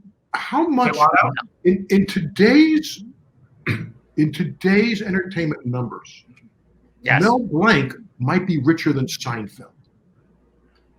With a proper deal structure. Think about the Simpsons, how much they're making. Yeah, And, I know. I mean, and he'd be doing all of them. You know, I mean, when you stop and think of the Simpsons and Well, I mean, and all the Disney Now- stuff. Mel Blanc. it's also interesting to think about. Part of like his deal was that no one else could ever be credited for voices in a Looney Tunes cartoon, I didn't know that. which means that June Foray, who is the voice of Granny and various Right. other characters and the voice of Rocky the Flying Squirrel, would not be credited in the cartoons. I didn't know that. Yeah. Oh, so that was a deal point. Oh, that's of course it was. Of course. Yeah. it was. Yeah, I feel the same way, Watto, believe me. Here's the thing, Bobby. I like the taste of celery. I had a bad digestive. Victory. Victory. But here's the thing.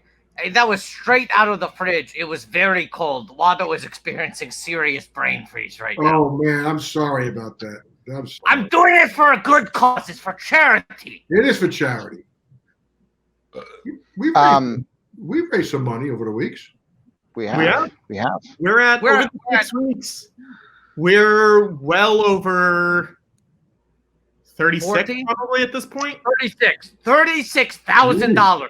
Yeah, we're over 36. Look at that. How cool. Well, good for us. Yeah, Good for us. We did it. we did it. Listen, yeah, I mean, it's okay. Plus, like I tell you, I get on the first of all, like I said, I get on the treadmill because I have to get on a treadmill, and it forces me to watch 2 episodes a day.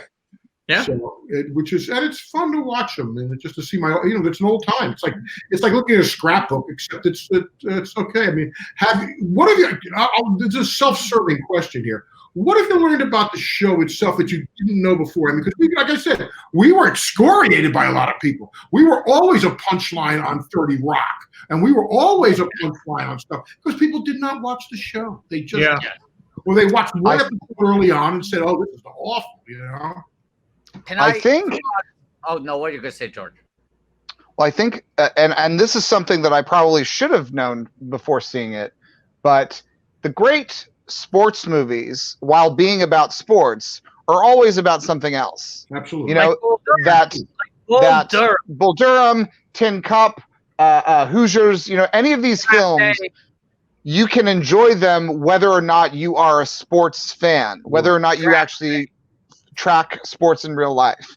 And I don't think I fully realized how much the show would delve into social issues that are adjacent to sports, but that it's not and I think this is probably something that, as you were saying, the viewing audience learned while it was on the air, which is the reason that the audience grew, is because the initial impression would be like, oh, this is a sports show. And by the end of it, you had an audience that had learned that the show was more than that. And I think we're experiencing that in real time as we watch the episodes. Yeah, it's like Ron Shelton used to say, most sports movies fail because it always comes down to the big game. It's always the big game. He says there are no big games. Now, he was a second baseman in baseball. Yeah. He said, and also the problem is most sports movies are told from the point of view of the fan. Mm-hmm. And the fan only cares about one thing. Did the team win or lose? Yeah. He goes, I don't know what the point of view of the fan is. I know what the point of view of the guy at second base is. I'm trying to keep my job. See, and that to me was Arliss. He's a guy doing a job. He's got a business to run. And he's doing a job. Did you do 3 movies with Shelton? Well, I did a very small part in Blue Chips that he wrote. But did that. I did Bull Durham and did Cobb. Right. Yeah, I think that's What's the one with Paul Newman? Blaze. No, I did do Blaze. Of course, I did another movie. Of course. Yeah. We did the trilogy. Oh, I love a trilogy, Bobby. I love it. Trilogies are where it's at. Trilogy. Yeah, I should Okay. have to do that again. What's the number? I'm gonna blow your mind quickly, Bobby, before we start watching these Looney Tunes. Okay. This is the list of the only Looney Tunes to win the Academy Award. Okay.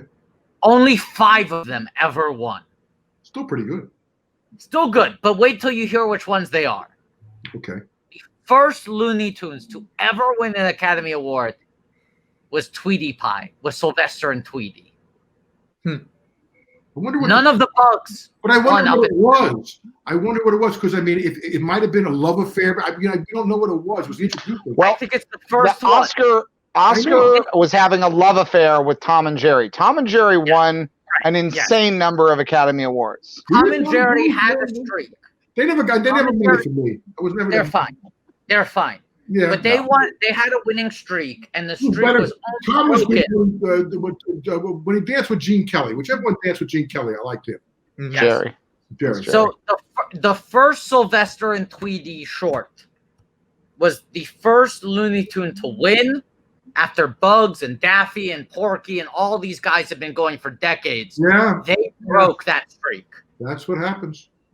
So then the They second were the winner, groundbreakers. They were the pioneers. But if it wasn't for them, they walked so Tweety could fly. They opened the door for a cat and a little bird. Who it was diversity. You didn't see little birds back then. This is a diversity question. No. Those guys that you talked about, Porky Pig, Elmer Fudd, they were the ones who opened the door. And and I would see them be interviewed, and they were a little pissed off that they didn't get recognized. Why What's happening? Why Sylvester? They really deserve better. Wow. Bobby, you're picking up exactly what I'm putting down, because if you look at which Looney Tunes won Oscars, they are the not next one. What's the next one? Because what's the next one, Watto? The next one, the second winner, Pepe Le Pew. Yeah. No way. Again, problematic. A foreigner comes to our country. He's maybe got an off-putting a smell about him, just like in the movie the one last year. What won Best Picture? Parasite. The guy didn't like the way he smelled. He smelled the common people. Parasite. This is actually going towards the. This is actually turning me around. This is actually making me feel better about Pepe winning, because Pepe is a notorious predator who his behavior is very problematic. But maybe that film did. But maybe that did pave the way for Parasite, so that's not all bad. At least 50 years ahead of them. Okay, the third Looney Tune to win an Oscar. You want to talk about problematic? Speedy Gonzales. So I want to make it clear. Again, you got to remember Los Angeles. Daffy has not won. He's in California. Wile E. Coyote has not won. Again, it's like Hollywood, how left they are. It's like it's a Hollywood so left. Okay, so Speedy Gonzales, they're going to open their. It's like when Dr. Hang Nor won for the Killing Fields. It's like they're going to open their doors to stuff like that. They like that. They want to make a statement. What's next? Hollywood being left. Do you know how left they are? Last year in the Oscars goodie bag, in each one, there were 2 Syrian refugees. This is a joke, Bobby. That is how. This is a joke. Oh, God. I'll tell you. I'm all right now, but last week I was a little shit. The fourth winner, the fourth Looney Tune to win an Academy Award is another Sylvester and Tweety. Oh, my God. So far, it's been 2 Sylvester and Tweeties, 1 Speedy Gonzales, 1 Pepe Le Pew. No Bugs, no Daffy, no Wile E. Coyote, no Porky Pig. These are the Looney Tunes that most resemble Tom and Jerry cartoons. These are the cat and mouse sort of predator cartoons, but they never gave an Oscar to the cartoon series that best defined and parodied the chase genre, which is the Coyote and the Roadrunner, because that was too hip for the room. It was too hip. Now, Bugs Bunny only won one time. Nighty Night Bugs. Nighty Night Bugs. Do you remember Nighty Night Bugs, the medieval one? The singing sword, the singing sword. Yes, I do remember that. Well, it was like, But I don't know. That's nobody's favorite Bugs Bunny cartoon. No, but it's John Wayne in True Grit. You know, was that? Yeah, I was gonna say the same thing. It's Pacino for Son of a Woman. There you go. Bugs getting it for 99 Bugs. Paul Newman in The Color of Money. Color of Money. Yeah. That's what it is. You know, it's. But I'd rather have it that way. I vote for the Oscars. You know, so people would get pissed off when I tell them how I vote, and when I say I have certain rules that I go by, and I it's like but I get that. I totally get that. Yeah, Bugs was due. Bugs was due an Oscar. Absolutely. Daffy never got an Oscar. Coyote never got an Oscar. No. Cary Grant never got an Oscar. Bugs that Elmer Fudd. Was Elmer Fudd? Although I heard a bunch of anti-Semitic shit about it. Elmer had some problems off camera. When I hear stuff like when you hear stuff about Victor McLaglen or Ward Bond, and who's the other guy who used to be Walter Brennan? Elmer hung out with those guys. Absolutely. Right. And they were all Jew haters. And we hate that. Bobby, you and I hate that. Yeah. I heard Elmer. George and I separate don't like it. The personal from the professional. Absolutely. Can I give my top 5 very quickly? Speed round my top 5 Looney Tunes. Right. Not in order, but these are the 5. Yeah. Duck Amuck. Yeah. Okay, Rabbit Seasoning. Jeez, I don't know the second of the hunting trilogy. Second is the best. Froggy Evening. One Froggy Evening. One Froggy Evening. Yes, not another Froggy Evening. Who's in that one? That's Michigan J. Frog. Hello, my baby. Hello, my honey. I got it. And you've left out my favorite. You've left out my favorite character. Hold on. I'm not done yet. Then my number 4 would be Fast and Furious. That is the Wile E. Coyote, where it's the debut. It's the first Roadrunner and Coyote cartoon. No, it's not that one. Okay. Well, that's the one called Fast and Furious. Wait a second. Am I wrong about the thing I'm thinking about? I also just want to say that with my new haircut, I have to say that my favorite Looney Tune is Foghorn Leghorn. I just want to make there you go. That's my guy. This guy. Boy. I said, boy, pay attention, son. Pay attention when I'm talking to you. Never got an Oscar. Yeah. Never got an Oscar. Robinson, Foghorn Leghorn. Go figure.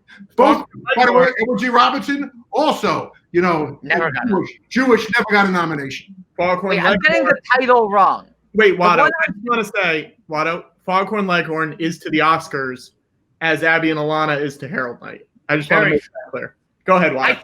I think Foghorn got the nomination. He never won. I think he got one nomination for his first appearance. Yeah. Son, the one I think pay attention, I'm talking to you, son. I say. I'm forgetting the title. The one I'm thinking of is the one where in the middle of the Wile E. Coyote Roadrunner cartoon, it cuts out to 2 children sitting, watching that cartoon on TV. Let me take over this. Watto, because I'm going to explain to you what it is that you like. Great. There was a rejected television pilot called The Adventures of the Roadrunner that was a full half-hour pilot that was then later chopped up into multiple theatrical cartoons after the show was not picked up. So the segment that you like, because they'd already spent over a decade making Roadrunner cartoons for the theaters. Yes. And Chuck Jones made this television pilot, which was rejected. And in that pilot, one of the segments was the little boys watching the show the Roadrunner show. And then they used that as a device to open up the world of the show. So I'm not sure. I can't remember offhand what the name of the short was that had the little boys watching. Because the little boys would say, beep, beep, zip, tang. But there's the one where it cuts to the boys and they're saying, why does he keep on chasing that Roadrunner? And Yes, Wile that E. is from that. stops, That is from that pilot.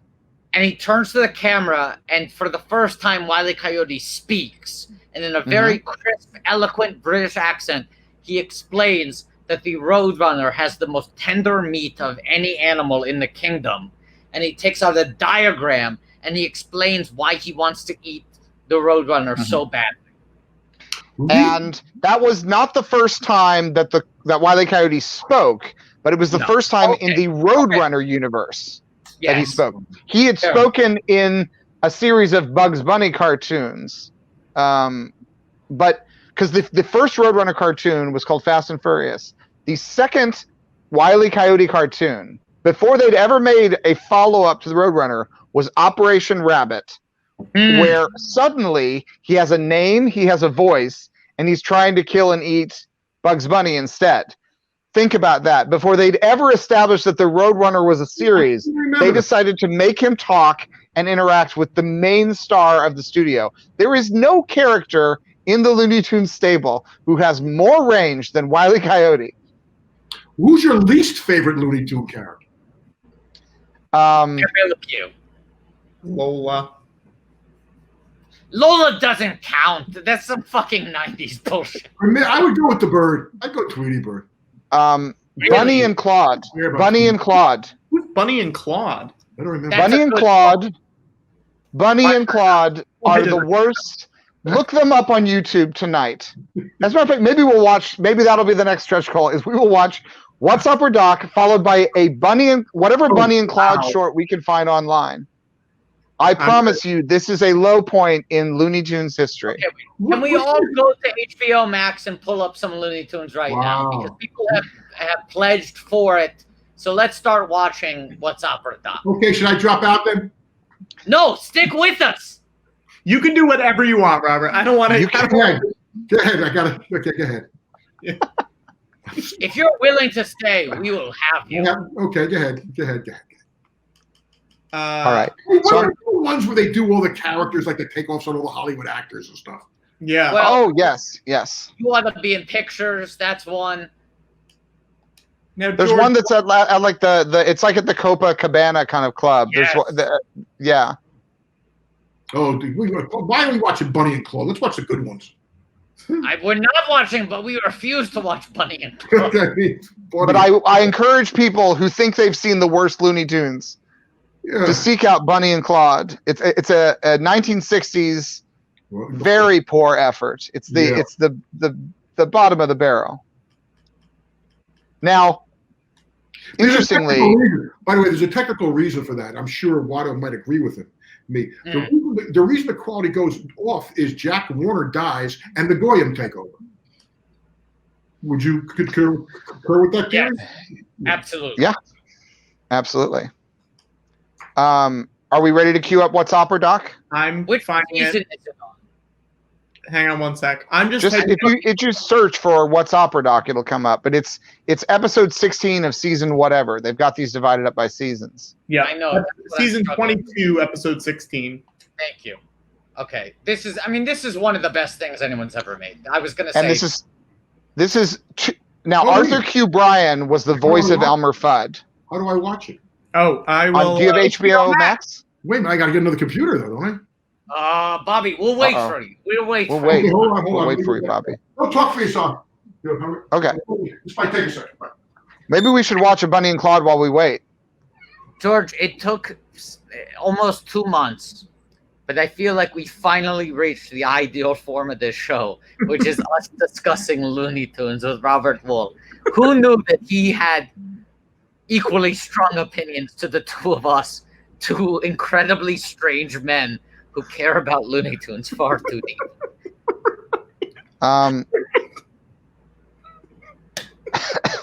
There Who is knows? I'm looking to see. It makes me so happy. Pepper, you have that mohawk now in your life. This is not a bit, it's a permanent commitment, a semi-permanent commitment. Oh, it's you not wake up even- tomorrow, this is what you look like. It's not even straight. It's not. I don't It even looks know what great. the back is. Probably looks fantastic. The back. No, you'll never need to see it. You'll never need to I'll see show the you back. guys. I'll show you guys. It's Oh, perfect. wow, that's bad. It's perfect. It's perfect. I can't see it. I can't. It's Wait, I have to send oh no, he has an HBO. Oh, but he probably doesn't have an HBOmax login. He's Uh-oh. Robert Wuhl. They're not giving him a login? Hang on, I'll send it to him. What Oh my number God. are we at right now? Patrick, what are we at? I want to hit 4,000. Hang on one sec.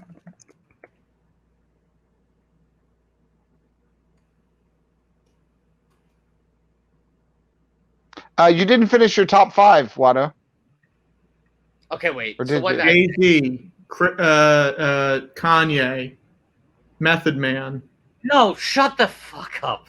Wait a second. What did I already say? One Frog Evening, Duck Amuck, Rabbit Seasoning, What's Opera Doc. Hang on. Let me tell Robert. That's the 5th for Where am me. I going? And then, Robert, and then I the Wile emailed E. you. Coyote I'm forgetting. Robert, I emailed you a login for HBOmax because I don't think you have it, and that's where the Looney Tunes are on. So you can use the login I just emailed to you. Hold on, let me see. Patrick, Wait, what what? number are we at right now? 1 second. I probably have HBO Max because I have HBO. But it's a whole thing. It's a new thing. It's a whole I got you. Yeah. I got you. If you go to HBOmax.com and use the login I sent you. Okay, so do I have to type in Andrew 1980? Uh-oh. Yes, you do. We are at 333,547 right now. We're going to get to 4,000. Well, that's the email. What am I hitting? I will say we are very close to hitting more than our. Wait. I'm confused. What am I got to go to HBO Max? Yep. So if Yeah. you go to HBOmax.com. Oh, so I got to do that first. Duh. Yeah. Don't say the thing that I sent you because that's someone's login. Right.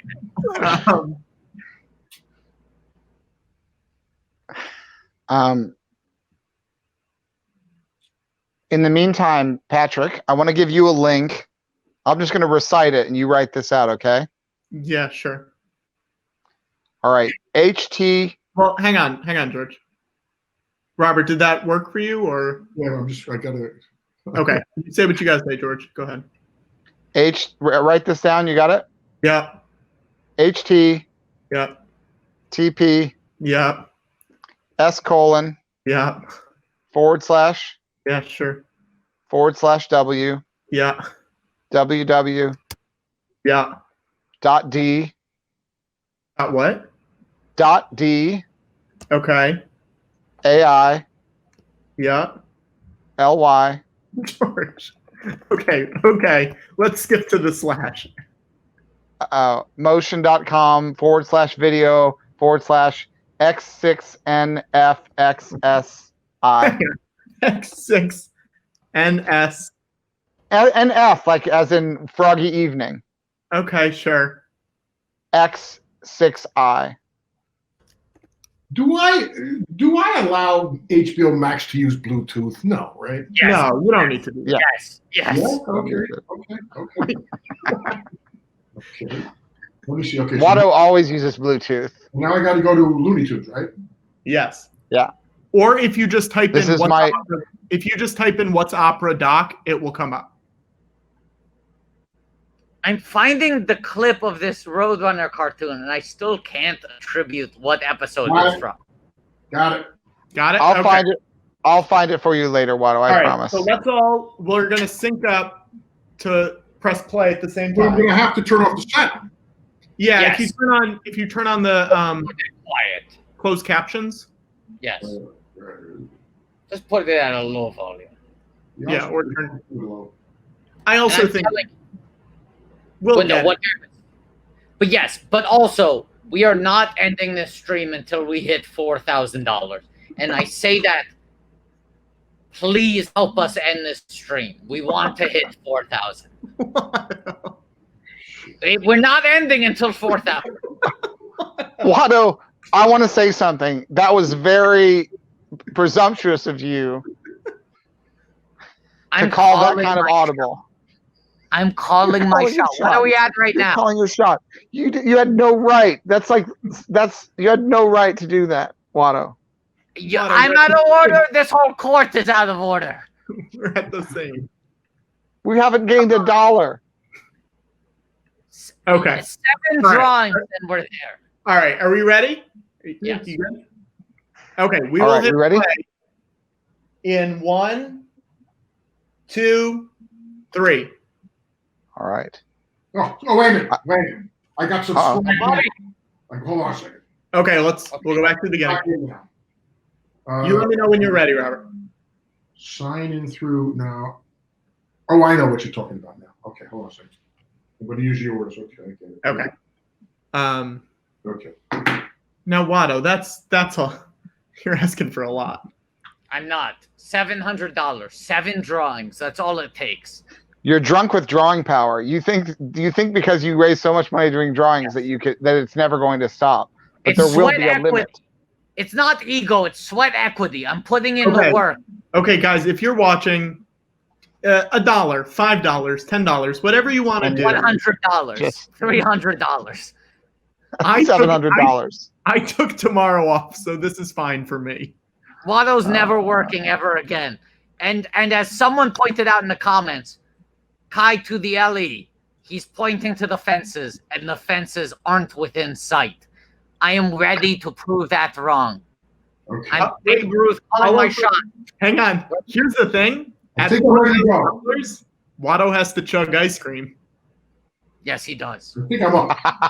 Okay. All right. You think you're good, Robert? Yeah. If we can get to that point, we will raise the rest of the money easily. Okay. Yes. Then let's press play in 1, 2. 1 second.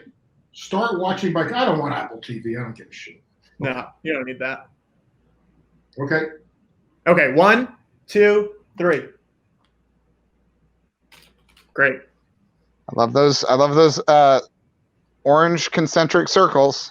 The best. You gotta turn it down so we don't get. I don't want us to get pulled off. Now, Bugs Bunny gets the perfect billing. Big time. Yeah. Big star. Now, you'll see Mel Blanc is credited, but Arthur Q. Bryan, who was the voice of Elmer Fudd, Yes. no credit, and he would die. He would die 2 years after this film. Huh. Wow. Man, I got to watch this. Great. Think Disney stole that one? Just Yes. the great Maurice Noble, What year? who did the production designs all these backgrounds. What year is this? And Chuck Jones, when he was directing this is 1957. Chuck Jones, basically, you have the Roadrunner cartoons to thank for how epic this cartoon is, because he would steal money from the budget for other shorts in order to make this short more ambitious. So he could do by this point, he knew how to do Roadrunner cartoons really easily. So he would do a really simple Roadrunner cartoon and then funnel those resources into making What's Opera Doc grander and more elaborate. So that's why you have all of these cuts. Each one of these has its own background. It's so good. Question. With my sound off, am I missing the opera here? Put it on a low volume. Put it on a low volume so you can hear it. I can hear a little of Kill it. the wabbit. I Kill mean, the wabbit. are they doing an opera through this whole thing? Yes. Yeah. See, without having the sound, you kind of miss that. I just don't want our video to get flagged. That's the I only. hear what you're playing. Low volume. Yeah. Kill the wabbit. Oh, I get it. So again, this is so Oscar. This is so Academy. Yes. You know, oh, this is their special Looney Tunes. You know, it wasn't until they went. Now, keep in mind, I'm watching this. It's so beautiful. This is after Fantasia, correct? But before Sleeping Beauty. Yes. You see, Yes. I see the Sleeping Beauty, but I also see the Fantasia, influence. Well, yeah, and the Warner Brothers gang, they had made fun of Fantasia previously. They always would take they would always do such a great job of making fun of anything that Disney did seriously. They would do the comedy version of it. Right. They were much hipper. Much hipper. Yeah. Yes. Does I don't know if you know the answer to this. Walt Disney was notoriously anti-union. There was a big strike then and everything. Were the animators with Warner Brothers unionized? You know, they probably were. I am not sure. I think it was, you know, one of those. I think being an animator at these places during this era, nobody got rich off of it. Wait a You know, minute. it was. What year is this? It was. What year is this? This is 1957. Okay, this is end of McCarthy. McCarthy's gone. This is Yeah. the tail end of House Un-American Activities. This is so it's possible they could be a union. It's possible. But it's also they're getting ready to completely dismantle. In a few years, the Warner Brothers animation unit will be basically done, and then they will reform as a low budget. They start doing very low budget cartoons in the 1960s that have none of the resources, none of the pacing, none of the wit of the classic era Looney Tunes. So we're really, this cartoon is almost, it's the beginning of the end for the ambitious Looney Tunes. Sorry to interrupt. Watto ran off to grab one of his most prized possessions, an action figure of Bugs Bunny dressed up, Viking drag to seduce Elmer Fudd. This is so Academy. I got to tell you, this episode, out of everything that Disney's ever, that Warner Brothers did, this wins the Oscar. It didn't win. It did not win. Did not It win. did not win. That's what's No. crazy. No, I'm not going with this one for the Oscar. Oh, come on. Come It's on. gorgeous. Oh, Bobby. It's gorgeous, but you know, give me the funny ones. Give me, you know, comedy. You know, comedy gets always. I just saw a list today on Facebook of Martin Scorsese's 12 favorite movie. There's not one fucking comedy on there. You know, it's like, I'm sorry, I'm leaning towards humor. Hey, Yes. but I'll say this: Martin Scorsese's recent producing credits, including Shirley. which I watched today. Ooh. Yeah, did you, huh? Okay. I did. You're Good great. movie. Good performance, Bobby. Yeah. You know, my wife didn't recognize me. She missed me in the whole movie. That's funny. It was funny. It was funny. It's doing okay. I would argue that the comedy of this It's gorgeous. is that they play it completely straight. Yes. It's gorgeous. It is gorgeous. It's, By I the way, mean, it's a, what was the competition this year? That's what you also have to know. let's look it up. What was the competition this year? Let's look it up. I looked it up. Here it is. 1300 Pennsylvania Avenue. Okay. Wait a second. I mean, All right. what kind of competition is that? Clutch Cargo. Oh, where? Clutch Cargo. Clutch Cargo. What was the other cartoon there? Who was Exit? Snagglepuss. Exit. Stay dry. Who was the competition back? And that was after Snagglepuss got caught with insensitive remarks, and the other young underage tiger. Snagglepuss was forced to stay in the closet. He was a bit of a Paul Lind of his It day. is gorgeous. I will say it's gorgeous. It's gorgeous. It's also the payoff to 2 decades of setup, because this short mostly works as a highbrow riff on every previous Bugs and Elmer interaction. You know, it is in dialogue with the stories that have already been told. That part of what makes it work is because we are already familiar with Bugs and Elmer from dozens of previous hunting cartoons. It's also very opera, very Wagner-esque almost, and it's very much looks like a German expressionist movie like Fritz Lang or M. By the way, on my thing here, now that the thing's over, cast and crew, it says Bugs Bunny, Mel Blanc, Elmer J. Fudd, Mel Blanc. Arthur Q. Bryan, because Mel Blanc tried to do Elmer Fudd's voice after Arthur Q. Bryan died. Yes. It's like Wikipedia. He couldn't quite do it. Everybody should tweet at HBOmax just to let them know that Arthur Q. Bryan needs some acknowledgement. It's just basically HBO Max. It's a great streaming service, but there's still a few bugs in the system. Bug? Well, Bug? I see what you did there. I see That's right. That's right. That's right. Now, this is what I want to say. First of all, I was wrong. What's Opera Doc was not even nominated. This is the year Sylvester and Tweety won their second Oscar, beating Droopy. Well, what do you figure? Is that like they were honoring, because I know the Academy, is that like because it's an interracial thing with the yellow bird and the black cat? Is that? I don't think so. I don't think that the Academy. I don't think that the Academy respected cartoons. No. And I think they saw Cat and Mouse or Cat and Bird, and I think that's what they thought cartoons were. I don't think they really respected them. Cat and Bird. Can I? They like cats and bird. Can I offer another theory? Tweety Bird was an amazing campaigner. Like, people don't talk about this, but Tweety Bird was going to every cocktail party, pressing the flesh. Like, Tweety Bird was the Jonah Hill of its day, where you're like, no one's predicting they're going to get a nomination. It's like, you have no idea how hard Tweety works the parties. Well, that's something to be said, because I'm at every one of those parties. They invite me to those things. Peggy Siegel used to put all those things on. Peggy Siegel, talk about canceled. With Peggy Siegel, and also, you know, the Academy, like, maybe she was like Sally Field. They like Tweety. They really, really like her. Yes, they really like that. But also, Tweety is a boy. Tweety is a boy. Tweety is a boy. Sylvester is a boy too, right? It's a boy. Both are boys. Oh, okay. Now you got it. It's okay. Boys Club. I do want to say, guys, I think 3521. I believe that is our highest total so far. That's great. But also, we need, except the first week. Except the first week, yeah.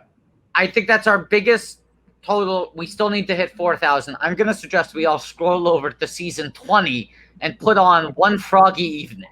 Okay.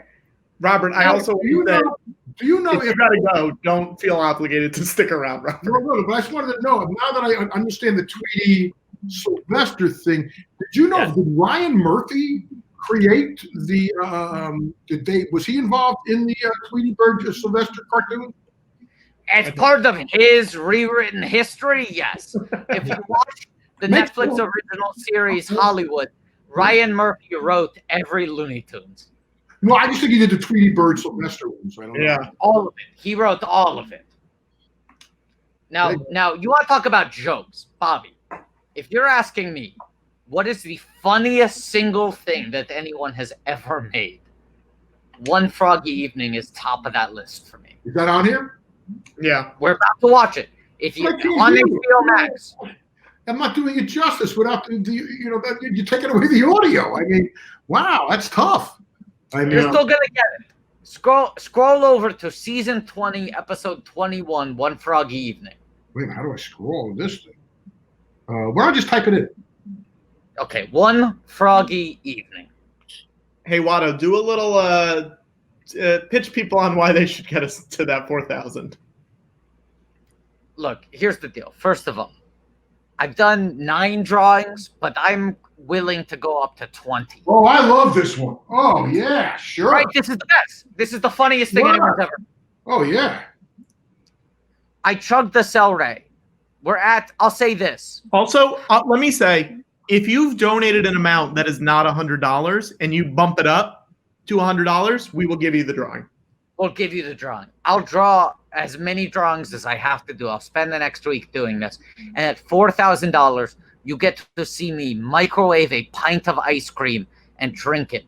And let me give you a little added incentive. I recently bought a pint of ice cream that has alcohol content. So I would be microwaving alcoholic ice cream and then chugging it. I care so much about this cause. Tell them what the cause is, George.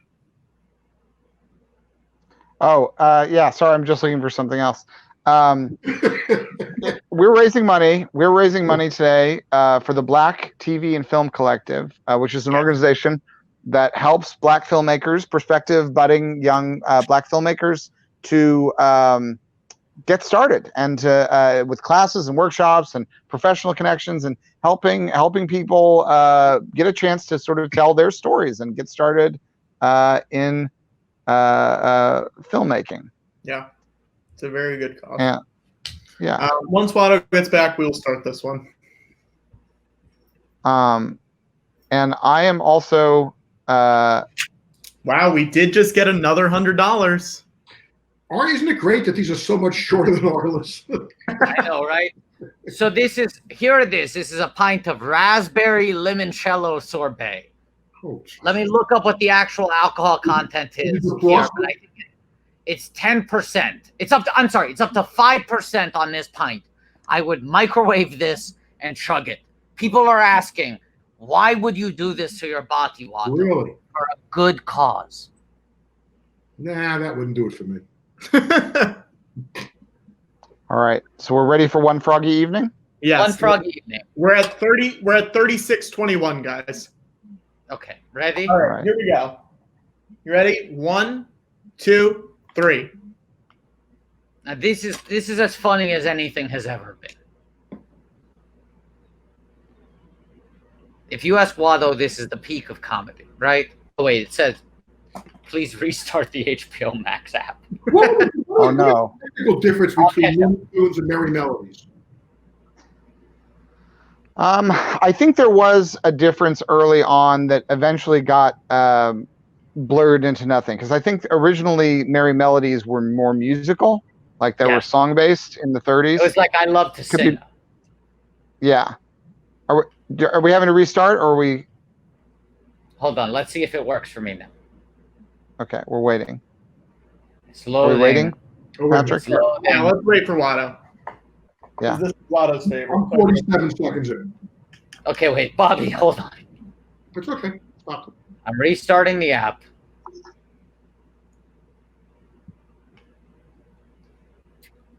No, that was the idea, is that like they were making fun of Silly Disney. Symphonies.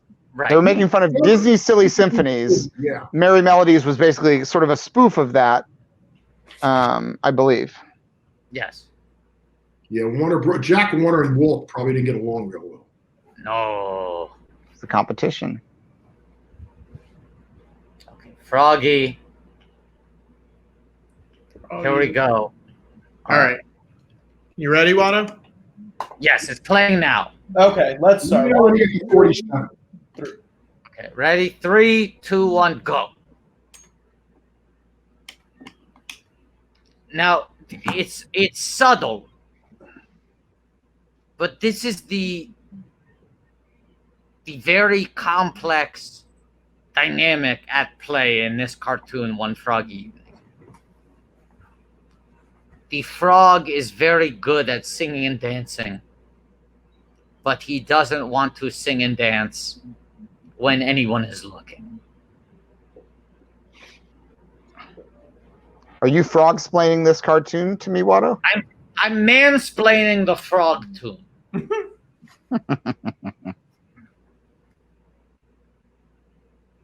It's mythic storytelling. Here's a man at a construction site. He's crowbarring open a tomb. What's in here? A little box. Inside the box, in a tomb from 1892, when the foundation of this building was built, is a frog. This frog has been alive for decades. And this frog has no it factor. This frog does not seem like a star until he puts on a top hat and takes out a cane. Starts singing, "Hello, my baby, hello, my honey." And this is what makes this short funny, is that the frog is a very good entertainer. You know, I've never really thought too much about the premise of this in terms of the frog surviving that long. So long. It's best not to think too much about it. It starts to fall apart. And the simplicity businessman, of the premise is what's beautiful. He sees opportunity. He sees dollar signs. I will take this frog to Broadway. But also, it's exploitation by the man. Yes. Yes. And this is why he is hoisted by his own petard. He is trying to abuse this frog's talent. But the man is at least a working man. He's a working man, but. By the way, did you see the picture of the girl on the wall with the pearls and the guy and the agent? Look right there. Yeah. Yeah. Yeah. Yes. But here's the thing. He is a working man, but still, he's trying to benefit from other people's talent. Yeah. And so the frog says, I'm not putting on the show for you. Is this Here like, it is this like the Major League Baseball players and they're trying to get less pay and they're not going to do anything? Yes. This guy is a proto, in a way. This guy wishes to be an Arliss. He's trying to make this deal with a client who won't cooperate. Yes. If I was showing an Arliss double episode, a quadruple episode feature in a theater, this would be a good short to pair with it. And here's the thing about this short. The only audible dialogue is the frog singing. You never hear the human speak. It's all physical other than the frog singing. But look at the difference in that opera cartoon and this one as far as the quality of the animation and the shots and everything. You know, this is, you know, they spent a lot more money on that other cartoon. But they make the dollars count on this one. Oh yeah, they do. So here he is. He's living in this flop house. Look at this flop house. He's living in. And here the frog is singing for him. He's counting his dollars. It's not a total flop house. He's investing in, you know, renting the theater and advertising the show. He's four-walling it. He's four-walling it because he's so confident in the ability of this frog, and the frog is going to deliver. Is that a different frog? No, it's the same frog. Now here's the one original song that was written for this cartoon, the Michigan Rag. Is exclusive to this cartoon. Yes. Much like the song from the episode today. The Reggie the Rooster. The Reggie the Rooster song. Yeah. Now, no one is showing up to the show, but then he puts up the sign that says free beer and everyone storms it. There you go. Now this is the sunk cost fallacy at work. You know, he's Here we go. putting more and more money. And it's all male. He's trying so hard to raise the curtain so that this packed house can finally see this frog perform. But what happened? He pulls the rope. The curtain goes up just as the frog finishes its act and is sitting there, and it's no longer performing.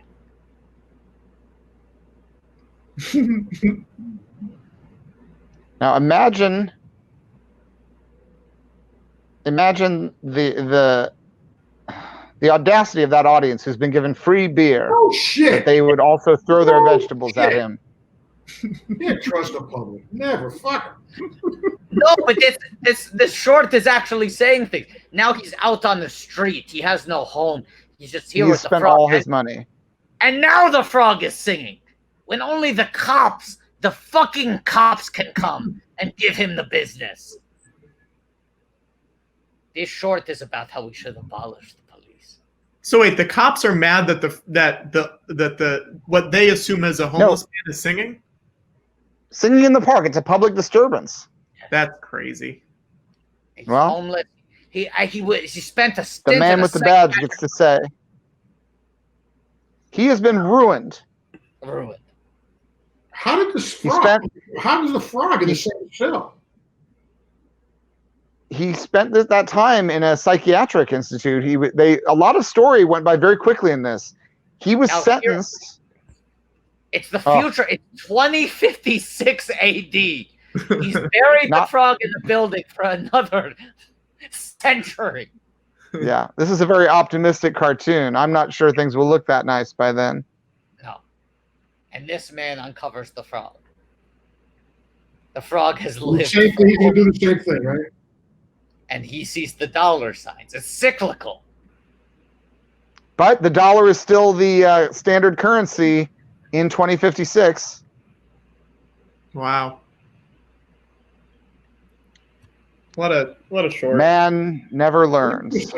Interesting parable of today's society. Right? Very much so. Very much so. Deep. Very much so. And I do want to say we are just a hair above $200 away from $4,000. This is what I'm talking about. We're gonna do it. Yeah, that was a good one. It was a very good one. For how frogs live a long time, don't they? Yeah. 200 years, When apparently. did he first get out? 1872 or something? Good for him. Yeah. And now it was 1852. 2056. Correct.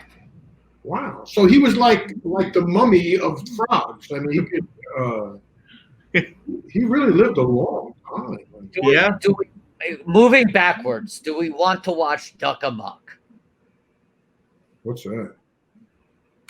Duck Amok is the one where Daffy Duck is being tortured by the animator. Do you think Daffy gets his due? Is he more like Shemp? No, Daffy. Part of the thing is, Where's Daffy? He just didn't have it. No, I think Daffy had it. I think he was ahead of his time. I think Daffy is Ernie Kovacs. I think That's what Daffy is. Now, Daffy, Yeah. obviously, the game Daffy Duck was a play on the famous picture. It was Disney Dean and his brother Daffy. It was Daffy Dean. Yes. So that's where that name obviously came from. But Daffy Duck is, he doesn't get much, does he? Maybe I think, wasn't it the French? Wasn't it Truffaut and Cachous de Cinema? Didn't he write the big piece about the auteur that is Daffy Duck? And that's when he started to turn around a little bit. Well, I think Daffy Duck is always Daffy popular, but not in some ways is like he has the Rodney Dangerfield syndrome of no respect. That Well, it would go against the game of Daffy Duck for him to win an Oscar, Yes. because Bugs Bunny is the winner and Daffy is the loser. Yeah, Bugs is definitely. It's tough to beat Bugs. You know, he was Gary Cooper. You know, at the time, he's the big guy. You know, every script went to Bugs first. You know, he's like Leo. He's like every script. In fact, what Daffy would tell me, he would say he could tell when he got a script of Bugs' paws already read it. His fingerprints were already on it. All over it. But Daffy was doing sort of the thankless assist work. And George Lucas is currently telling his employees that he is, in fact, still live streaming. The employees want to go home. George is saying no. Well, we should, wrap it if you guys can wrap it. No, let's watch Duck Amok, right? We're close. Wait a minute, Robert, if you got to go. That's for Duck Amok. Okay. Yeah. Okay, so this is season 18, episode 6, Duck Amok. I just typed in Duck Amok. Yeah. Type in Duck Amok, Bobby. Duck Amok. Oh, Daffy. And Patrick, refresh. Good look at a piece of animation. This is Daffy. This is him being a little Cyrano shit. Some Yep. Well, yes. Okay, do the countdown. Okay, here we go. Ready? Duck Amok? Yep. 1, 2, 3.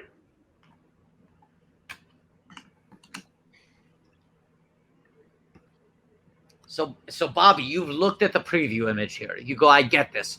This is Daffy Duck in kind of an Errol Flynn mode. Yeah, This is him. that's what it looked like. Of course. And let's look at the title cards here. It looks very kind of swashbucklery, right? Scroll. It's Very much Robin Hood. Very Robin Hood. Yes, very Robin Hood. Okay, so they're setting up the expectations. Comedy is all about expectations. Here he is. He's got the sword. He's swashbuckling. Wait a second. What's happening? He does move.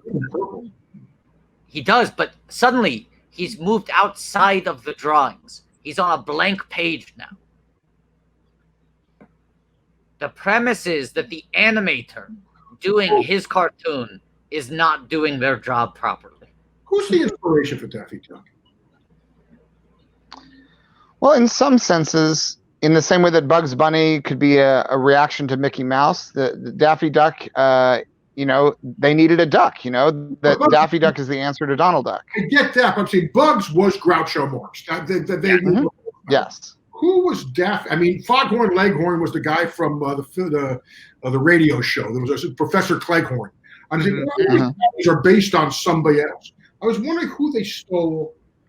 I mean, Charles Boyer is Pepe Le Pew, the Latin lover. I mean, who's? Well, this is the thing. I think Daffy is a true original because originally the premise was Daffy Duck was Daffy. He was a maniac duck. He was crazy. He was crazy. What year And is then Daffy? What? Because I saw a little bit of what year is Daffy? Where does he come in? 42? In the I know it's earlier than that. He's in the 30s. He starts off in Porky's Duck Hunt. 37, Porky's Duck Hunt. Jeez. And at that point, he's just described as a darn fool duck, and he says hoo hoo hoo hoo a lot, and then for a lot of years, Daffy was crazy. He was just goofy, but then selfishness and cowardice during World War II, he was a draft dodger, and under Chuck Jones, Daffy really blossomed into sort of the paragon of sort of like the selfish, egomaniac coward who would do anything to win, but would always sort of defeat himself in the process. So it really was an evolution of the character. Went on a journey from the 1930s through the 50s. And he sort of becomes the ultimate insecure movie star. I mean, Daffy becomes this meta frame for them to examine show business, because Bugs is above it all. Bugs knows he's a star and he can command whatever he wants. Daffy is constantly insecure about the fact that he is not number one on the call sheet.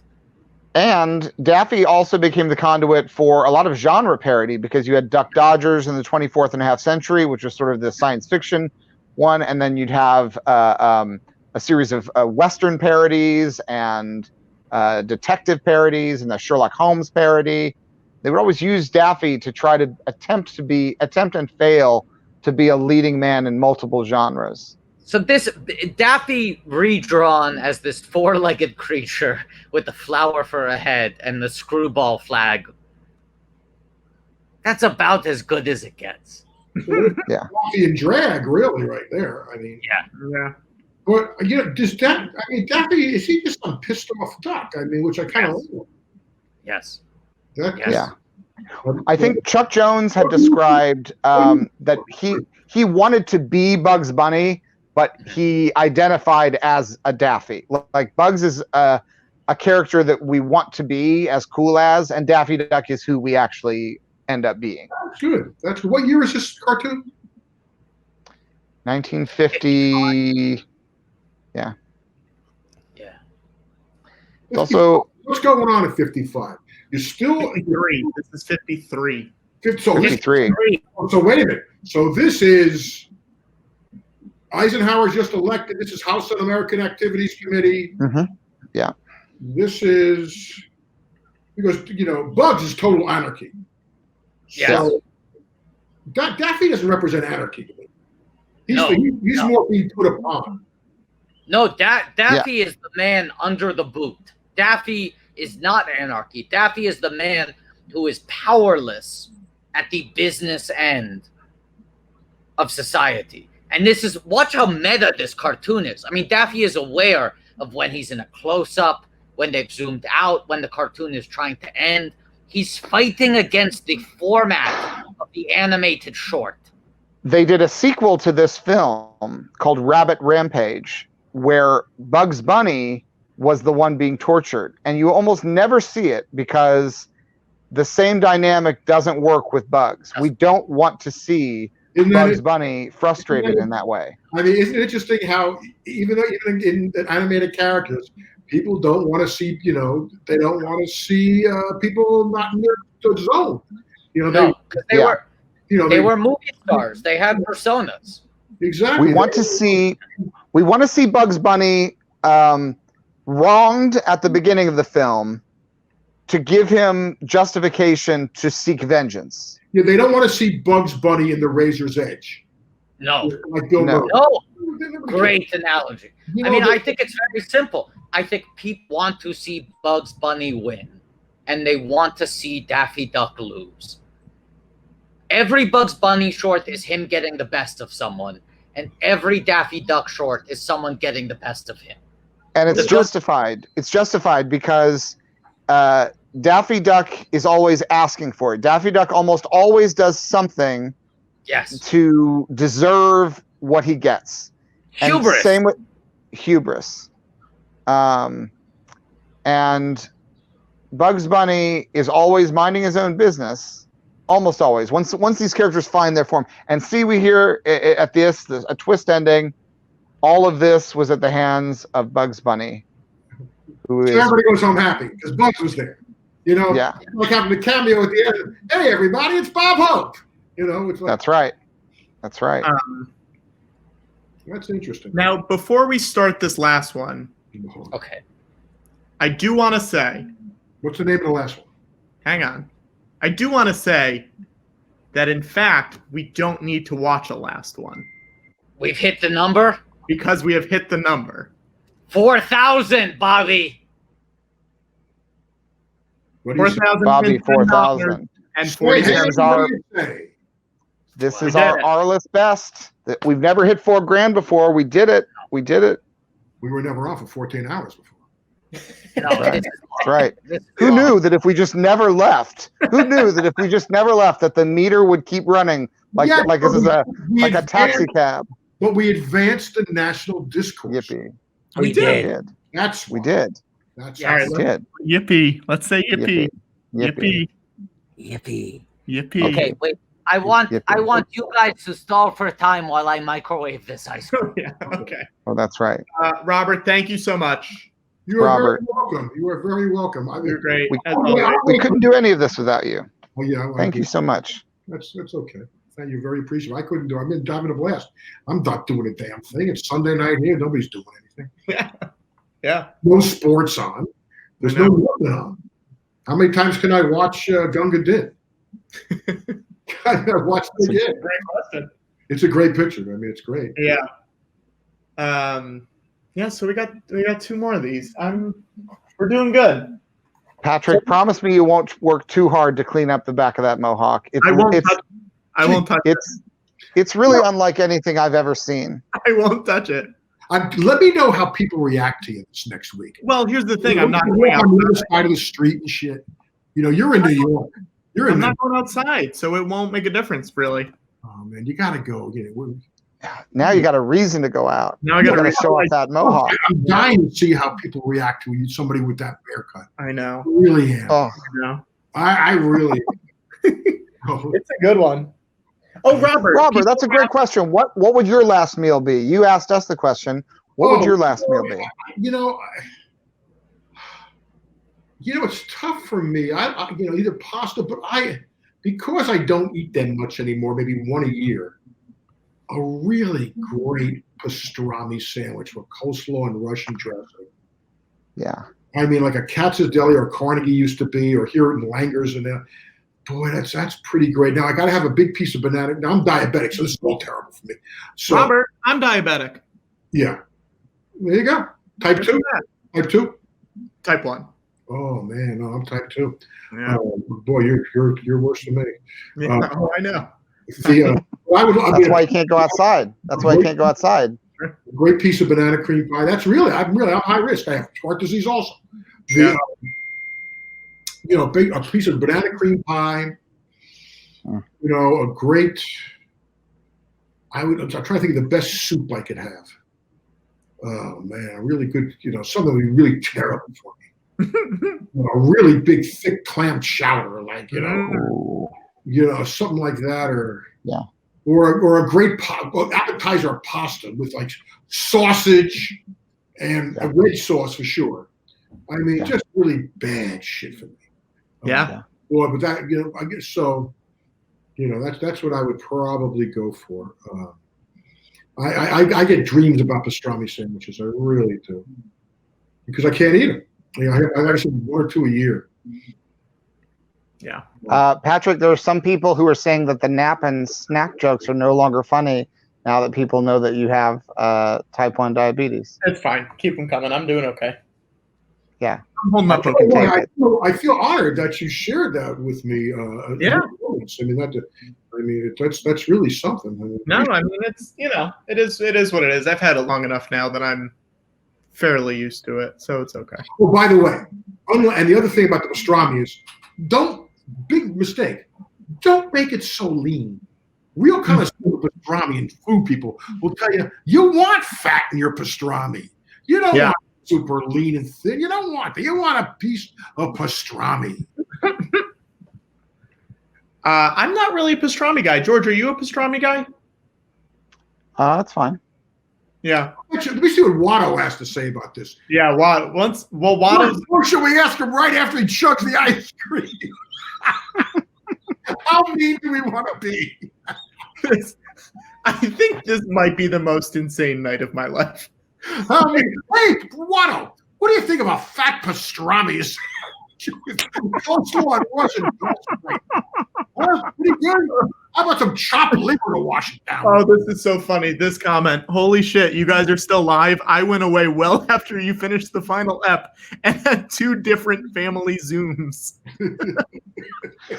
Watto announced that we weren't leaving until we hit $4,000, and then that bypasses one of the goals that we never thought we were going to reach. Right? We never thought we'd reach this ice cream goal.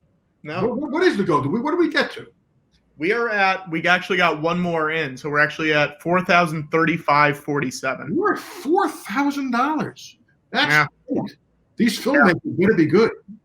Hey, that's the hope. I think they will be. They better pay your actors. Let me see what our total is right now for everything. Now, because I'm starting to get a little delirious, Patrick. We are at. Hang on. Our total for all 6 weeks is $35,399.85. It's great. It's great. Well, by the way, because I'm going to tell them beforehand, right? Yeah. They asked me what my meal would be, my last meal, and I said I would want a not lean with a little fat hot pastrami sandwich, corned beef, hot pastrami with coleslaw and Russian dressing on thin rye bread, with a big piece of banana cream pie, and probably some kind of soup. I don't know. Or some chopped liver. Crapola. What as long as I'm doing full, cholesterol. Yeah. All right, Watto. I think it's time. And are we watching something else, or are we just watching the ice cream? I think we're just watching the ice cream. So we're going to close out on the ice cream, right? Yeah. Yes. Yeah. So this is, just to be transparent, this is raspberry limoncello sorbet. It's technically not ice cream, it's sorbet, but that helps. Before you chug it. Yeah. To really get the full meaning of this, would you please read the nutritional content? Absolutely. What to do. And by the way, starting with how many servings there are in that pint. This says there are. Hang on, Watto, before you go, let's say our good nights now. Yeah. Right. Thank you guys. This has been really great. Really appreciate it. And we'll see you next week. We got 2 more Arlisses, and then we'll take it from there. George? I thank everyone who donated. It means a lot, and thank you for sticking with us. And Bobby, as always, thank you for coming by. Your friendship in this has been incredibly touching, and it's always nice to see you. Oh, I appreciate that. And, thank you guys, because I look forward to this on Sunday nights. Hey, Bobby, you do not know how much you are keeping the 3 of us afloat mentally and emotionally. We look forward to seeing you every week. And that's saying a lot, because we do lose our minds every week when we do this. But it is in such a nice way. Yeah. Now, right. Patrick, someone's pointing out, people are saying, is Watto still doing impressions despite this going long? Can you put in the private chat any impressions that are still outstanding? And when I am done chugging, I will speed round those impressions. Yes, I will do that. Okay, so as you do that, I'm going to, per Bobby's request, read. This is, okay, raspberry limoncello sorbet. The canister is empty. I'm about to show you the bowl, which has a microwaved entire pint of ice cream. It's microwaved into a liquid. Ingredients: pure cane sugar, raspberries, water, citric acid, locust bean gum, calcium chloride, pectin, potassium sorbate, raspberry liqueur. It has 5% alcohol content. Suggested serving size, half a cup. Servings per container, 4. Calories, 200. That's 800. Sodium. Yes, sodium, 10 milligrams. Total carbohydrate, 38 grams. So that's 40 times 4, 160. Correct. Sugars, 25 grams. That's That's 100. 100. I want to read this warning. Government warning. This has a government warning on it, okay? This product contains alcohol used as a flavoring, and as with any product that contains alcohol, 1, women should not consume alcohol during pregnancy because of the risk of birth defects, and 2, consumption of alcohol impairs your ability to drive a car, operate machinery, and may cause health problems. Patrick, do we have the impressions ready? Yes, I believe there's only one, but I will put it in the chat for you. This is the bowl. I'm sorry. Okay, here we go. Ready? This is the bowl of microwave sorbet.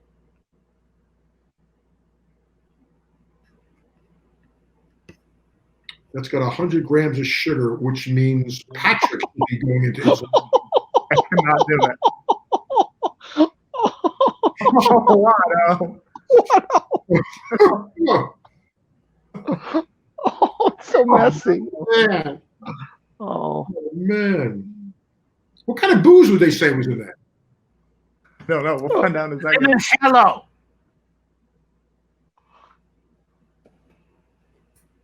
Oh, Watto. Oh, Watto. Oh, no. Oh, no. I'm almost done. Hold on. Oh, Watto.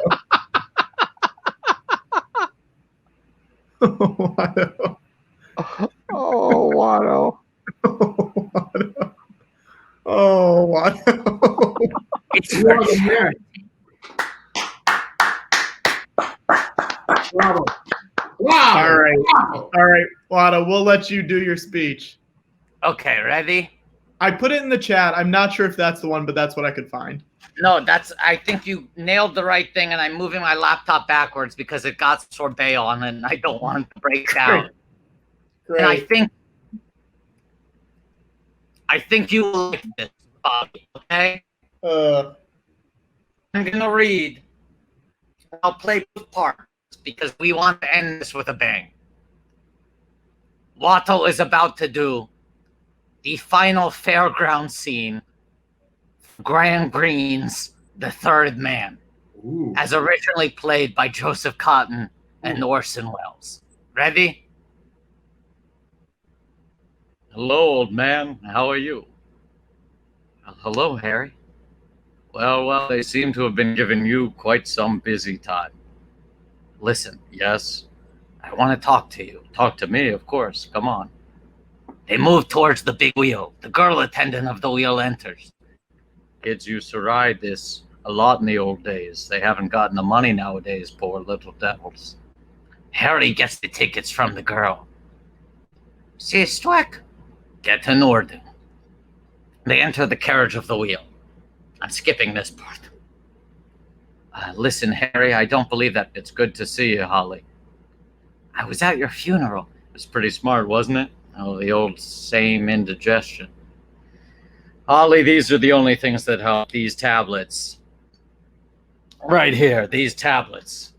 These are the last. Can't get them anywhere in Europe anymore. Do you know what's happened to your girl? She's been arrested. Tough. Don't worry, old man. They won't hurt her. They're handing her over to the Russians. Oh, man, the sorbet's kicking in. What can I do, old man? I'm dead, aren't I? You can help her, Holly. Harry looks out the window, then at Martin's. Exactly who did you tell about me, huh? I told the police. Harry looks out the window. Unwise, Holly. And Anna, did the police believe you? You don't care anything about Anna, do you? Well, I've got quite a lot on my mind. You wouldn't do anything. Harry looks at Martin's. What would you want me to do? You can get someone else. Do you expect me to give myself up? Why not? A far better thing that I do. Holly, you and I aren't heroes. The world doesn't make any heroes. You got plenty of context. Outside of your stories, I gotta be careful. I'm only safe in the Russian zone. I'm safe as long as they can use me. As long as they can use you, I wish I could get rid of this thing. Oh, so that's how they found out about Anna. You told them, didn't you? Don't try to be a policeman, old man. What did you expect me to be? Part of your part? You can have any part you want so long as you don't interfere. I never cut you out of anything yet. Remember when they raided the gambling joint? You knew a safe way out, sure. Yeah, safe for you, not safe for me. Old man, you never should have gone to the police. You know you ought to leave this thing alone. Have you ever seen any of your victims, Harry? You know, I don't ever feel comfortable in these sorts of things. Victims? Don't be melodramatic. Look down there. He opens the door of the carriage. Long shot from Martin's eye line of the fairground, far below, and the people now on it. Watto is very aware of the rapidly drying sorbet all over his face and body. Would you feel any pity if one of those dots stopped moving forever? If I offered you $20,000 for every dot that stopped, would you really, old man, tell me to keep my money? Or would you calculate how many dots you could afford to spare? Free of income tax, old man? Free of income tax. It's the only way to save money nowadays. Yeah, a lot of good your money will do you in jail. The jail is in another zone. There's no proof against me beside you. I should be pretty easy to get rid of. Pretty easy. I wouldn't be too sure. I carry a gun. Now, I don't think they'd look for a bullet wound after you'd hit that ground. They'd dig up your coffin. And found Harbin? Pity. Oh, Holly, what fools we are talking to each other this way. As though I would do anything to you or to me. Harry closes the door of the carriage. Just a little mixed up about things in general. Nobody thinks in terms of human beings. Governments don't, so why should we? I talk about the people and the proletariat. I talk about the suckers and the mugs. It's the same thing. They have their 5-year plan, and so have I. You used to believe in God. I still do believe in God, old man. Believe in God and mercy and all that. The dead are happy or dead. They don't miss much here. Harry starts to idly write on the window at his side. He has drawn in the seamed-up window a heart with an arrow through it. He is writing the word Anna above it. Poor devils. What do you believe in? We see them now on ground level through the window. Well, if you ever get Anna out of her mess, be kind to her. He opens the door and Martin starts to go through. You'll find she's worth it. Martin comes out of the carriage at the big wheel, followed by Harry. They stop just outside. I wish I had asked you to bring some of these tablets from home. Holly, I would like to cut you in, old man. Nobody left in Vienna I can really trust, and we have always done everything together. When you make up your mind, send me a message. I'll meet you any place, any time.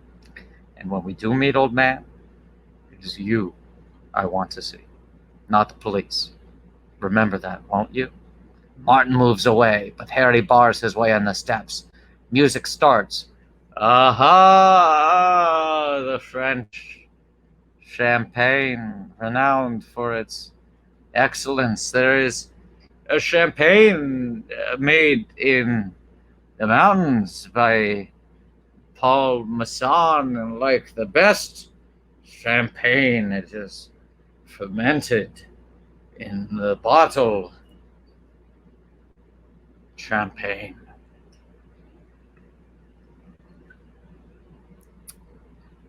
That's all, folks. Now, I do want to say really quick, and I wasn't planning on coming back in, but our final total is $4,475.47. George, you gotta deflate the BB-8. No, we're gonna get out of here. We gotta get out. No, he's gotta do it. Oh my God, George. What do you mean? Wait, do we meet that? Do we meet that goal? Yeah. Yes. What was the goal number for deflating the? We're only $25 for $4,500. I know. All right. Yeah, George, you got to do it. I'm sorry. All right, we will end on this. Thank you, guys. Thank you all for tuning in. Thank you for breaking our record by a good margin, by almost $1,000. It's an important cause. It means a lot to us. Thanks to Robert Wuhl for his endless generosity and for giving us 80 episodes of Arliss, the gift that keeps on giving. And thank you to everybody again for watching. Please, please, please tell your friends. This will go up on YouTube either tomorrow or Tuesday. Post about it. Tweet it. Spread the links. We're still doing this every Sunday. And even when we're done with Arliss, even when we're done with 1600 Pen, we're still going to be here every Sunday. So keep saying yippee. All right. We'll let this finish on George. Thank you, guys.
I'm done.